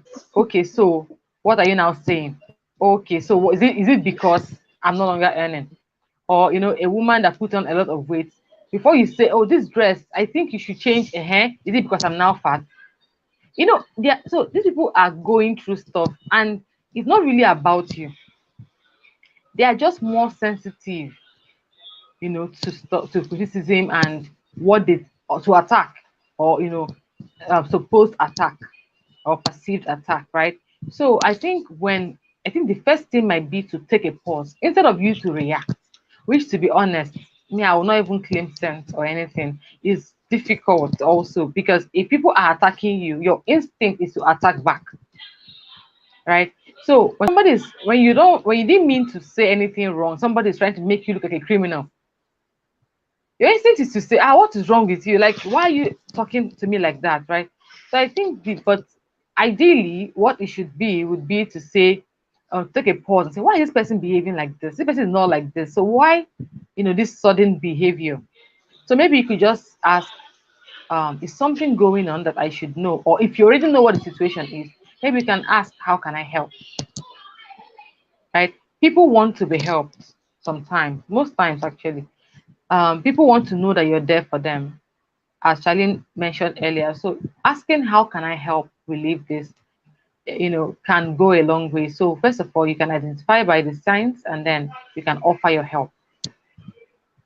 And that help could be anything. Thank you, Dr. Marvellous. Sorry, I'm laughing because of a comment I saw now. Your fans. All right. Tochi, you're welcome. Can you hear me now? Good evening, everybody. Good evening. I sincerely apologize for just showing up. I just couldn't miss out what I was called up for. It was just something, it came up urgently, and I needed to attend to it. Good evening, Sammy. Good evening, Dr. Marvellous. Good evening, Charlene. Nice to finally meet you or see you in person. Dr. Ima, I'm loving the glasses. Well done, well done. Good evening, everybody. Good evening. Okay, so take the stage, take over the stage. No rest for you. How do you recognize a stressed friend, family, colleague? What? Yeah, no rest for you. Okay, no problem. Is what I do. I'm sure you guys would have spoken a lot about it, but I'll just chip in my own two cents. Basically, we know that stress doesn't show the same way for everybody. People don't respond to stress the same way. And it will be really important for you to keenly observe people, know their behaviors, know their personalities, their temperament, so that you don't mix it up as signs of stress. So how do you recognize stress in people? Basically by knowing the signs. So, and some of the signs might include nagging or yelling. So somebody who is, as a quiet person, and then all of a sudden the person is just barking and yelling and nagging, you know that, okay, something is up. This is not just the person's normal behavior. Something is definitely amiss here. And then you might notice them feeling withdrawn, or suddenly exhibiting negative habits like smoking, drinking, gambling, even something as mild as biting your fingernails. You might just notice the person, as in this is not what the person is or used to behave, and then all of a sudden they are, exhibiting some of these negative habits. They might also be losing focus or being disorganized. So some other signs might also include incoherence. For somebody who is really articulate, and then all of a sudden things are changing, they can't even put a sentence together, or they are making a lot of mistakes. So these are signs that you can notice and be like, okay, call the person and like, what's going on? I've noticed this over time. Do you want to, is something the matter? Can you discuss it, or would you like me to help you? So the fatigue and dizziness is also a few of the signs that you might recognize in somebody who is stressed. And how can we offer support? Sometimes, right, they may not be forthcoming as to you helping them. So just let them be. You could also just let them be. Just let them know that, okay, I'm here for you in case you need me. So something I also say is, don't be just quick to dish out solutions. Listen to them. It's good to listen. Some people just need the emotional support, just to know that you are there, to just listen to them and hear what they have to say. Don't even start saying, me too, I'm also feeling like this, or I've also identified, or I know what this thing looks like. Just listen, hear them out, and just say, empathize with how they are feeling and validate their feelings. Okay, so you might want to help them fill in whatever responsibilities that they have, if you also have the time to just give them a break to go over, process what they are feeling, and then take the time to walk through that stress. Basically that's what I'll just say now.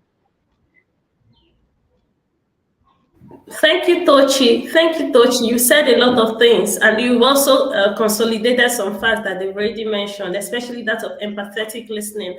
That's to tell you Okay. guys how important it is.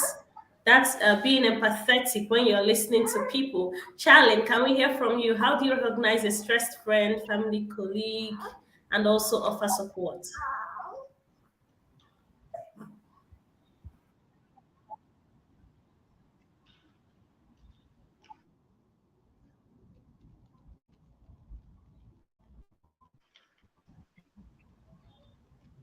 Oh, thank you for unmuting me. Okay, so like what previous speakers have said, people exhibit stress in different ways. Sometimes you may not even see it.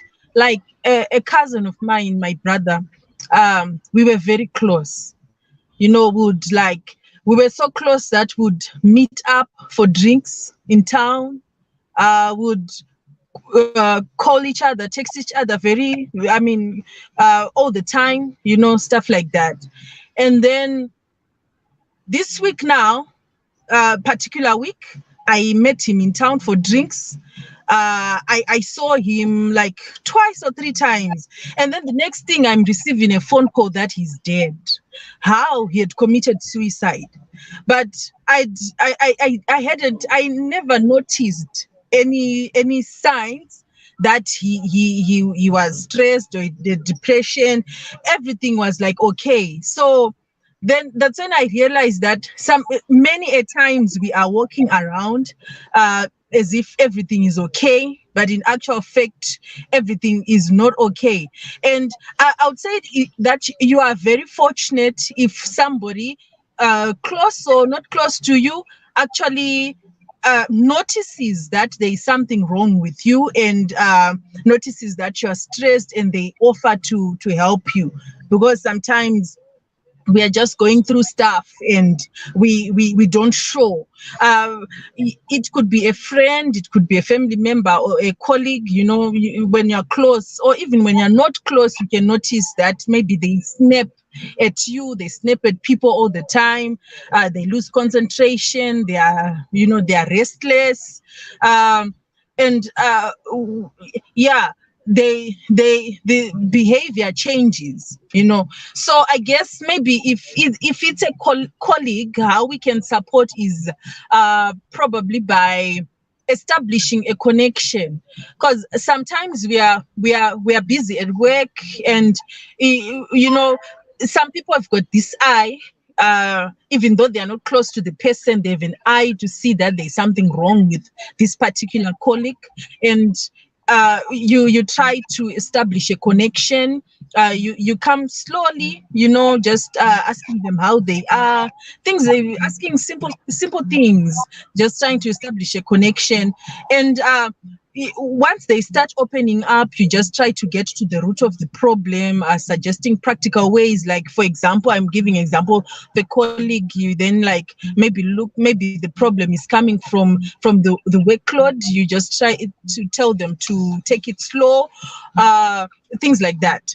Or you just advise the friend, colleague, relative, maybe to create a stress diary.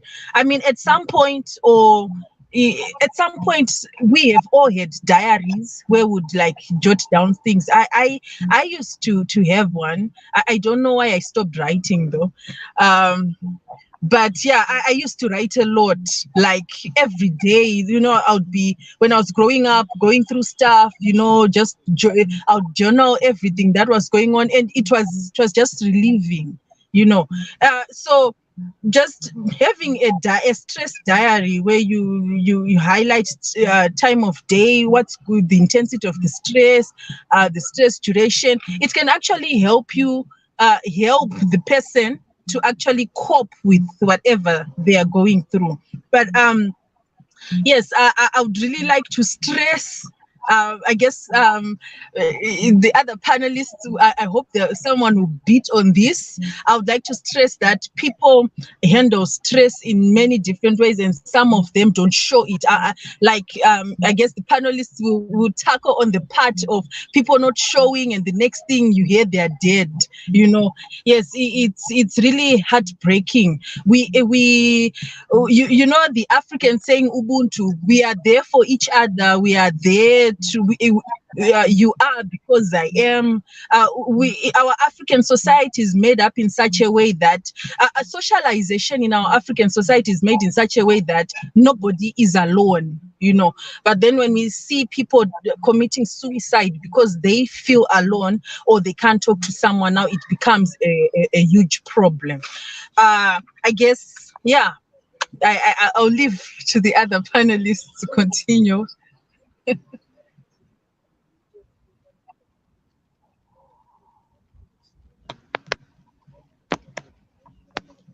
Sorry.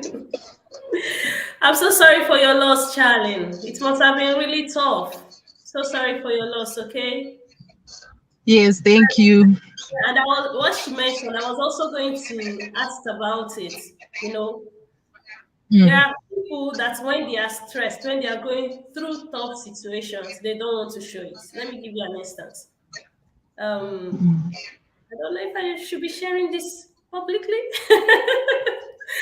Okay, let me just say, since they are saying we should be vulnerable. Back then in medical school, when I chopped breakfast. You don't know what it means to chop breakfast. Now you sabi. When I chopped breakfast. So I didn't want the empathy or the sympathy from any of my roommates or my classmates. No, I don't like it, you know. So when people are around, I laugh. You know, I laugh very, very well. I communicate and myself. But when people are not there, sometimes the tears will drop, you know. But I didn't want to show that weakness in front of anybody. And there are people like this. In front of every other person, they are awesome. Everything is well. All is well. But when they are alone, they are dying. And that's when you hear the next day they are no more. It's really it's not a good habit. it's not good, because I've come to realize that the more you communicate your concerns or your worries, the faster it is for you to recover from whatever it is. So if you're the kind of person that when you don't talk about your situations, instead of coming out of that situation in 2 weeks, if you don't talk about it to the right persons, you'll find out that you're going to struggle and then come out of it maybe in 2 months or 2 years. So it's not a good way. And the thing about depression is that it tends to make you withdrawn. That's the thing about depression. You are withdrawn. In fact, you don't even want to relate to people. That's why you say, this person, I thought I just saw him today. Next thing, they are dead. So I want you guys to, anybody can pick it up right now. How do you recognize people that are dying inside? I know you're not a magician, but just try.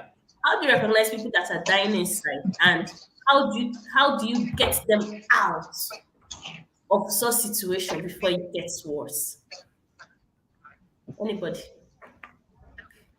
I'm not calling any name now. Okay, Just hello. an So, experience. can you hear me? Yes, Dr. Emmanuel. Okay. So there are different signs that you see in such a person. The first one is more of um, behavioral sign. What I mean by behavioral sign is that the person becomes isolated. So once you see people, someone is trying to avoid you, doesn't want to come to you, doesn't want to talk with you, he just wants to be alone. Like what you mentioned, that when you are among people, you don't want them to see that you are weak and you start laughing with them and all that. But when they are out, you go into isolation. Some people don't even want to see anybody around them. So they just isolate themselves. They just want to be alone and all that. That's a very dangerous sign, because suicide is an escape mechanism. People want to use that method to escape whatever is causing them stress, not knowing that it might lead them into more stress. So that is one of the signs that you see. Another one you see is the person is erratic. The person is erratic, is behaving in a funny way. He might not say it out, he might not show it, but you just feel that this person is not behaving well. So from their behavior, you can actually tell that there is a problem. Sometimes some of them even experience physical signs.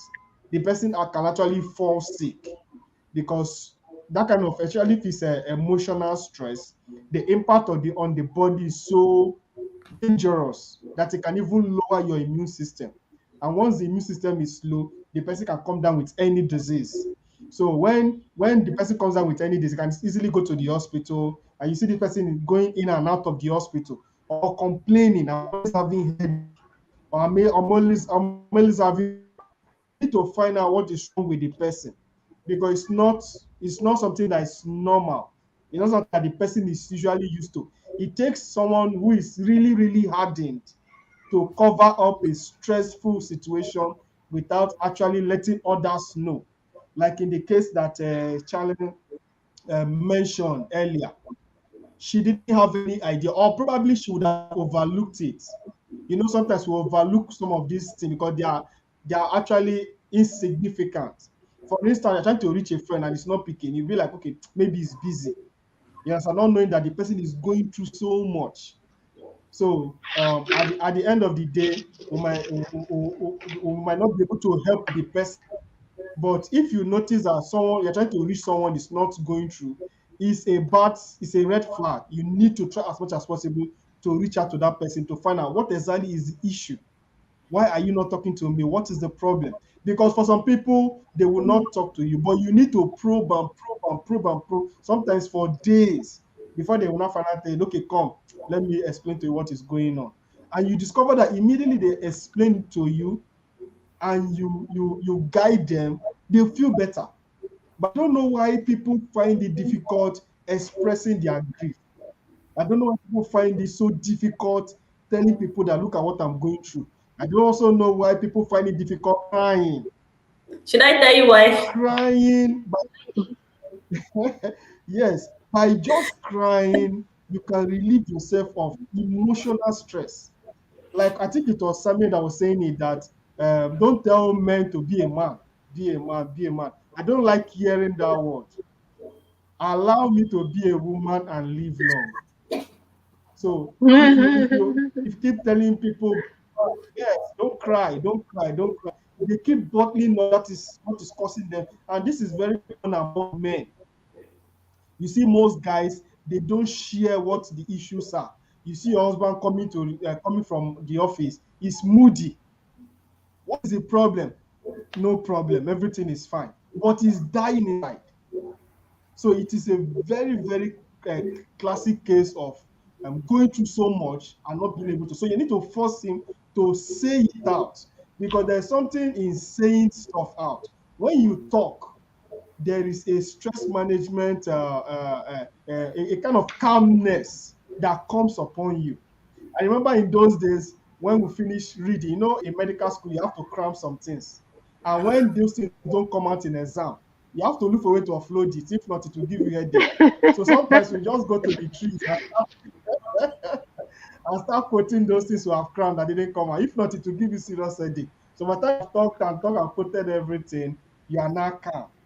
So you must look for a way to release that energy. It's that releasing themselves, or you find a way to help them to release it. Thank you. Thank you so much for that. Yes. Okay. Yeah, Dr. Marvellous. Okay, so I'm really happy with what Dr. Emmanuel said, about people when people avoid you, because that used to be me, right? I didn't like people knowing about stress. But I think there's another thing that we overlook, your instincts. Well, even if they're not avoiding you, and like you said, they are with you, they are laughing, they're acting like all is well. If you Yeah. think something is not right, don't dismiss your instincts. Never dismiss your instincts. We are not just empty bodies. We are people, and people, we have spirits, we have minds, right? If you pick up on a signal from a loved one that all is not well, no matter how happy they look, no matter how content they appear, if your gut tells you something is amiss, I think you should find out why. Many times, somebody might say, but my mind told me, oh. Yeah. Somebody comes around you, they're Exactly. laughing, they're happy, but you feel something is not right. Then they leave, and then you hear another story. And then you now say, but my mind told me I should ask this woman, but she seemed so happy. Right? So if people are dying inside, sometimes you will pick it up and you cannot explain why. Or you on your own and somebody comes to your mind. Somebody just comes to your mind and says, check up on this person. And then you say, oh, I beg, or tomorrow, and then you forget, and then something happens. So I think we should try to be more sensitive, because a lot of times there are just no signs, but you can pick it up. You can have a feeling. You can sense something is wrong. And when you do, probe at least. Wow, that's true. I agree. I agree with that. And that's also why nobody should be an island. Okay, you need people around. For someone to have you in mind means you're close. Like if I don't know you, you won't come to my mind.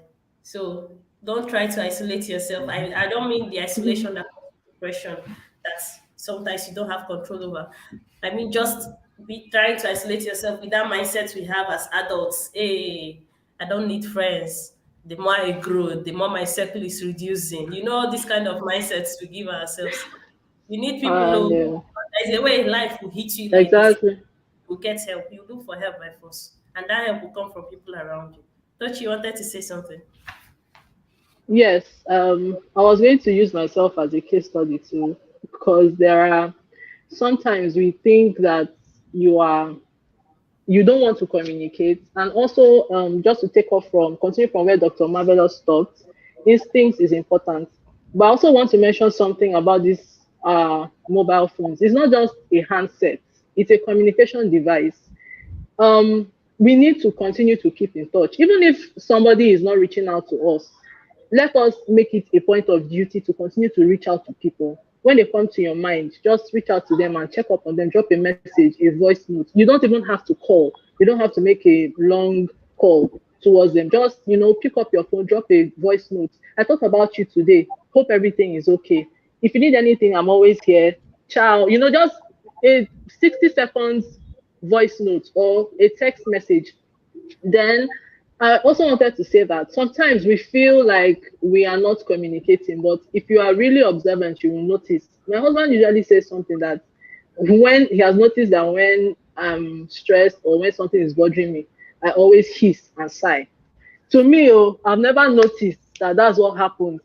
But these are little cues that you may pick up. You say something, you just notice that somebody around you is every 2 seconds. I beg.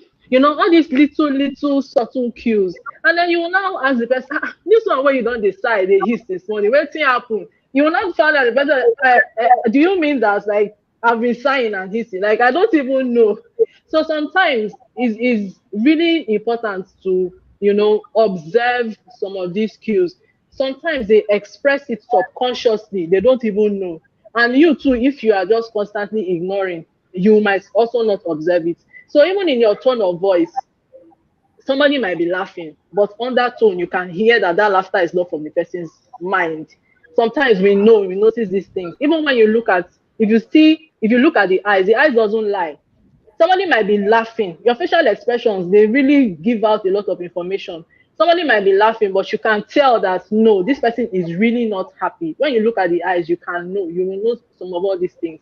So let's make it a point of duty to really be observant about the things that are happening around us and people that are around us to help when they are stressed and know how to offer support or solution when due. So that was just what I wanted to add. Thank you so much for that, Dochi. Very important. So the thing is that this panelist session started off on a very bubbly note, and right now we are all becoming emotional. Like I'm so emotional right now, Like, oh my God. I wish a lot of people are listening to this. I wish a lot of people are tuning in because it could avoid losing people, losing productive lives. I wish a lot of people can tune in. That being said, we are rounding off right now because this is almost 6 p.m. because we're meant to spend 2 hours here. So if you have any questions, guys, let's hear you in the comment section. Let's take 10 minutes to answer questions. And if you want to ask anybody specifically, please include the person's name so that we can direct the question to the person, okay? For the next 10 minutes. Meanwhile, let me catch up on what people are saying. Okay. Bernardine says, sometimes I tell myself when it gets really tough, God brought me till here, he will take me across. Awesome, Bernardine. Okay. Tochi, you're welcome. Then Ruth says, true, Africans tend to wear stress with pride. It's true. And that is also why some people would prefer to use their hands to wash instead of using washing machine. Why? Why? Do you like stress like that? Then Timothy says, Dr. Marvellous is a legal luminary as well. That's the comment that made me laugh earlier. Timothy, but what can you do when you want to help someone, but the person is not ready to be vulnerable? That is a question. Anybody can pick it up. But before that, let me just finish up. Charlene, this is for you. Ruth says being in listening ear can do the magic. Yes. Charlene, that will just be like Jennifer Diary here in Nigeria. I wish I can relate. I can relate with what Charlene said. Ubuntu, I am because we are. Wow. Molly, I see you. Ruth, our goal is to get people to be able to be vulnerable to the right persons, help them unburden. Yes. Abiodun, incorrect speech at times could be a signal. Yeah. And Dr. Emmanuel also mentioned that. So, Dr. Emmanuel, this was in response to your question why people don't talk, don't speak up, because of lack of trust, which is true. So people, it's difficult to trust people to actually tell them, yes, this is what I'm going through. And then Ruth also says People tend to hide their feelings or refuse to be vulnerable because they want to appear strong and do not want to be criticized, which is true as well. Do not dispel your instincts. Go further. Thank you, Dr. Marvelous. And okay, BME. Don't be emotional. I should not be emotional. I should man up. Let me talk like Dr. Emmanuel.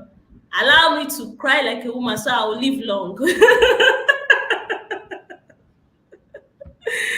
BME positivity is important, and sometimes people live in denial. Yeah. For people who aren't Molly, for people who aren't quick to open up or share their audios, how do you encourage them to bring them to that place of openness where they no longer isolate themselves? Okay, this is in addition to the question. This is also similar to the question someone asked about how do you help someone that is vulnerable to speak up? Those that don't want to Being speak up. vulnerable. Yeah, how do you then? How can you get them to open up and talk? Dr. Marvelous, let's hear you. Okay, so when people don't speak up, they are likely not in a place where they can trust you completely, right? And it might not just be about you. Some people are, they're slow to trust. They might love you, but they might not truly trust you. And it's not as if they're afraid that you leak their secret. No, but they don't trust you to help them to carry the burden, right? Or they're just not in a place where they can open up their heart. So I think the best thing for people like that is just be there. Let them know that you care about them. Let them know that you're there for them and that you're ready to help. Say it and act like it. So don't just start getting irritated and say, I'm trying to help you. You don't want to be helped. What is it? Talk. Let people hear you. Talk. That's not it. They will never talk. They will just lock up more because you're clearly not ready. Right? But when people are not ready to speak up or ready to talk, and they realize that no matter this person is still here, no matter what, this person is showing me in words and with actions that they are here for me, then I can trust them. Then I can be vulnerable. So it's like creating a safe space for them to unburden. And words alone will not cut it. Actions, help them realize that you truly care for them. So find out what makes them tick, find out what makes them feel secure, right? And start doing those things. Let them realize on their own. One day you will just hear them to open up and just tell you that this is what was even bothering me then. But thank you for not pushing me. And I'm telling you this from my own experience, right? Thank you for not pushing me. Thank you for just being there for me. I truly appreciate you. And problem solved. That will require a lot of patience. We have to be patient and persist. Yeah. Okay. Yes. Tochi, what do you have to say? Yes. Dr. Marvelous spoke my mind. Like I said before, just be there, reach out as often as you can. Something I also do is to have just something like a hangout, to be physically present with the person if the person is around me close by. So I might just say, okay, what are you doing tomorrow? Can we meet at so place? Nothing, just environment, because sometimes being stuck in a certain place actually adds to the stress. So come out for a breather. It might even be as little as just walking around. Let's just walk around or sit down somewhere and just eat, drink something, and just be merry. Like in that way, you are sort of building trust with the person. The person would gradually see you as somebody who truly cares and would gradually be opening up to you. So it's not enough that you are, talking, just like Dr. Marvelous said, that you are just giving words, advising, but let them feel you. Let them really feel you, especially if they are around you. If they are far away, that's quite different. But if they are somewhere within your environment, call them up. If you're going somewhere, they can follow you if they're up to it anyways, because some of them might be like, I don't feel like it. It doesn't mean still show up at their door if you have to. Let them know that you are truly there. So that's what I would add. Thank you so much. Thank you. So let's take the final question for today. What if you don't have someone who's there for you? Sorry, please, Samieh, I want to say this. Dr. Ezine, sorry. Sorry. okay. There's something I always encourage. I deal with a lot of moms, so there's something I always encourage moms to do. And anybody can also take that advice. Nobody is an island, and we were not made to be alone. Do you understand? If you don't have anybody that is there for you, reach out to people. It's not this whole life is not just a one-way street. Do you understand? You can't keep on isolating yourself. If there is nobody there, reach out. We have stress management groups. You have friends, even from growing up, primary school, secondary school, uni. You have all these people. At least you can't tell me that there's no single person in your life that you can reach out to, for, even if it's not just for friendship or to talk to, a shoulder that you can lean on.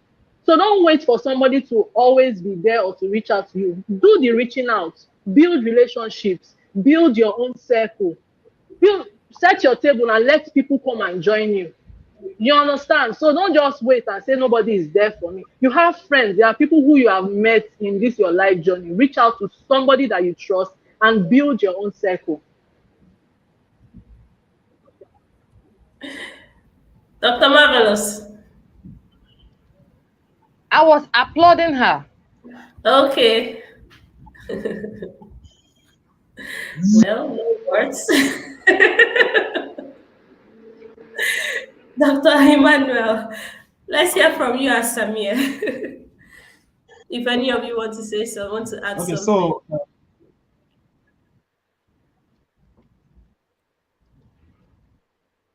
okay, We can't like hear. Okay. uh, she's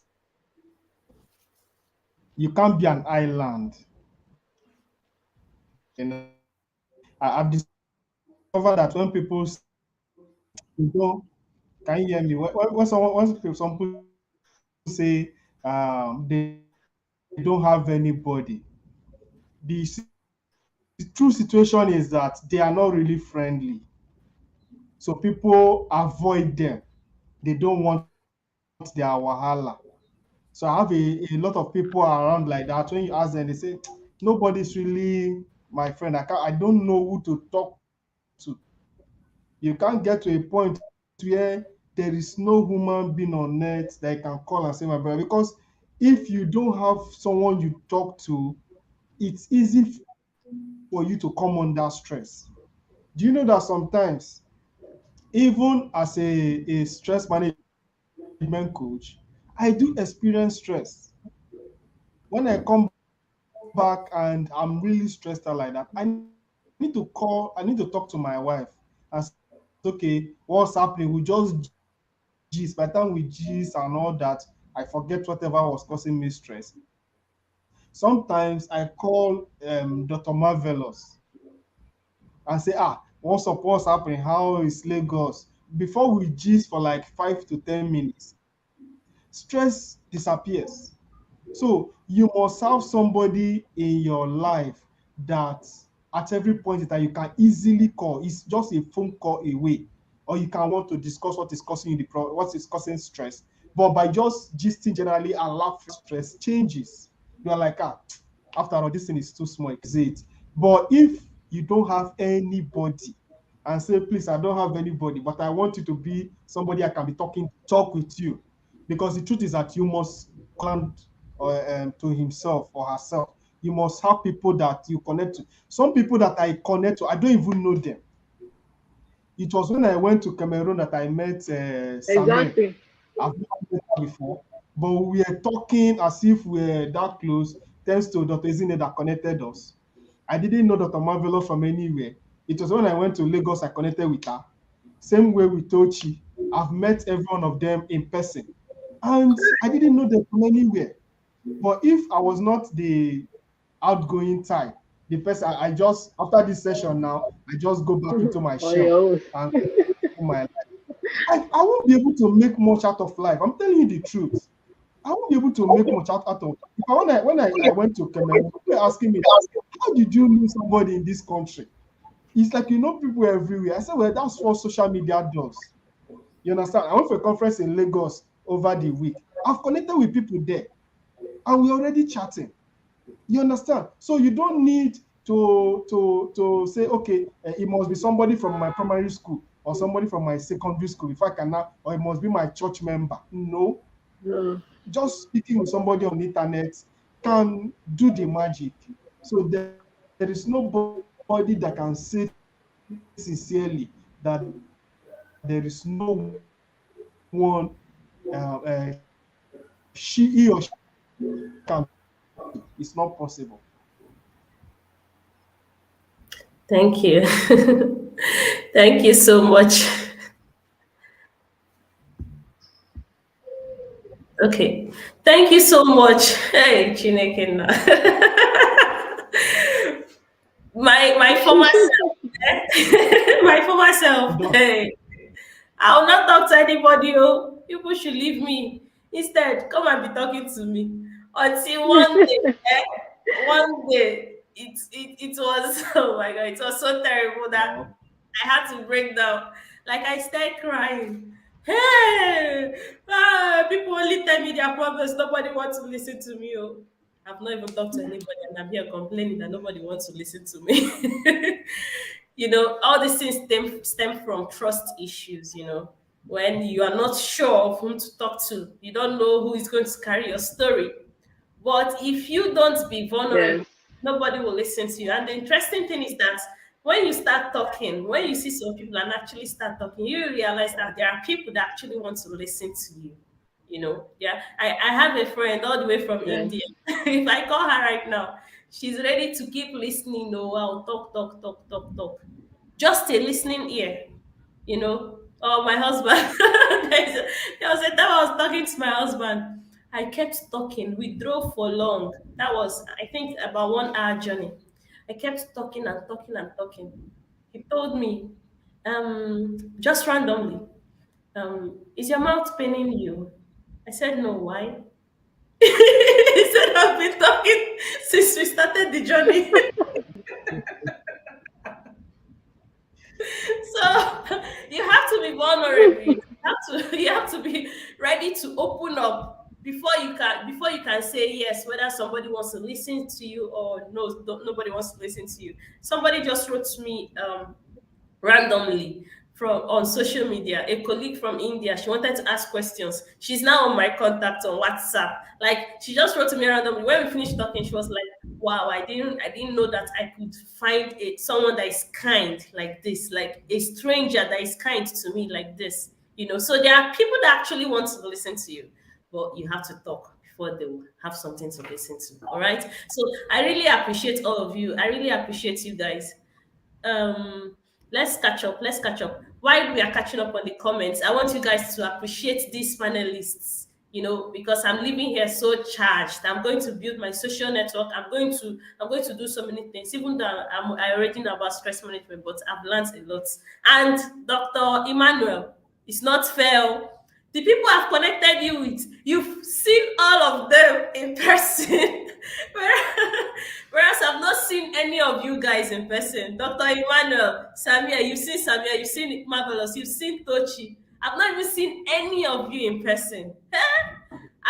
Dr. Marvellous was my classmate in university, and since then, I've not seen her. But here you are, seeing all of them, connecting with all of them. You are going to pay me money. So, guys, let's appreciate them. Okay. Let's appreciate them. Let's appreciate them for this amazing session. Let's catch up on the comments. Samieh, you have a fan of your glasses, actually. Uzi says, very true. Change of environment truly helps to unburden, and I can speak from experience. Yeah, it really works. And Timothy says, if there's nobody there for you, just reach out. Thank you, Tochi. Molly says, thank you so much. That was helpful. Molly, and I know you're going to start connecting with more people. Timothy says, Dr. Emmanuel, you're on point. unfriendly people will not be approachable. Ruth says for the marriage, it's important to see your spouse as your safe haven, just like Dr. Emmanuel. True, very true. Timothy says, Dr. Isine, I'd like to have your contact so I can talk to you and others. Lovely group of people. Thank you. I'll share I'll share my email. You can reach out anytime. Uzi, true, build social circles anywhere you go. Can we have it? Yeah, I'll share my email, all right? Dr. Isine, your husband, yeah, he's a very funny guy. Kudos to our panelists. Beautiful summit. Thank you, Uzi. Thank you. Thank you, Ruth. Thank you, Timothy. Thank you, guys. Thank you so much. Thank you all for joining me. Thank you for making this Thought Stress Management Summit a huge success. The panelists, I don't know how to appreciate you guys. I wish I can share money like this and you guys will be catching it from wherever you are. Thank you guys so much. It's been awesome. It's been awesome. And if you want to reach any of them, I would have started writing. Okay, let's just say quickly how we can reach you guys. Oh, for those of you that are still here, Samieh, Dr. Emmanuel, Tochi, how can we reach you guys? You can reach me on IG at Talking Mom Stress. My WhatsApp details 00. I don't know. Should I share it? Don't worry. You can just when you contact me on IG, I'll give you other details. But I'm majorly on IG at Talking Mom Stress. Okay. Talking mom stress, just as the name is talking to dog, mom, mommy, stress. Yeah. Yes, we are talking about motherhood and stress management. Yeah. Mom, MOM. Okay. Dr. Emmanuel. Okay, so you can reach me on Facebook. The Stress Manager, that's my page. Just type the Stress Manager, that's my page. Or you can join my stress management group. It's free. Africa Stress Management Community. So on IG, TSM Shop NG at TSM Shop NG. Okay. And Samieh. I hope you guys got that. If you didn't get anyone, just ask. Okay. Well, as the name, I mean, on my G Facebook, it's just like the name, just Samieh Aïssatou. You just get me straight. So just get the name, the email, and everything is Samieh Aïssatou. Hmm. All right. If you didn't get any of them, this is her name, Samieh Aïssatou.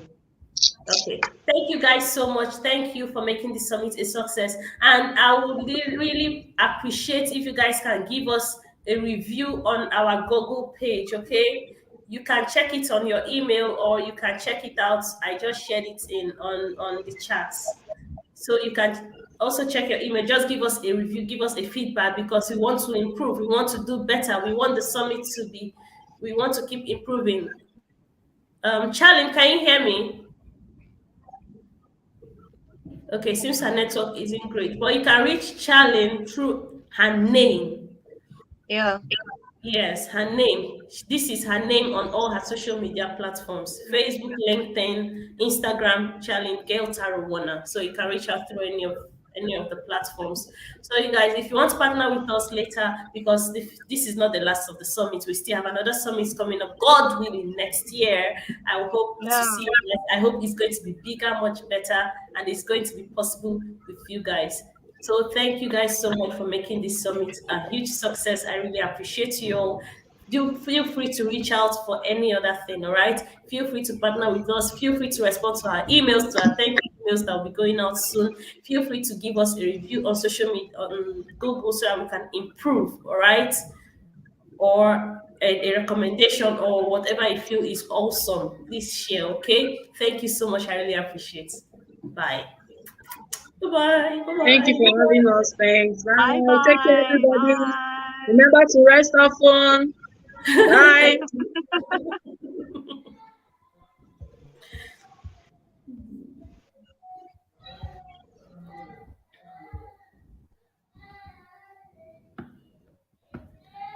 Let me play some music.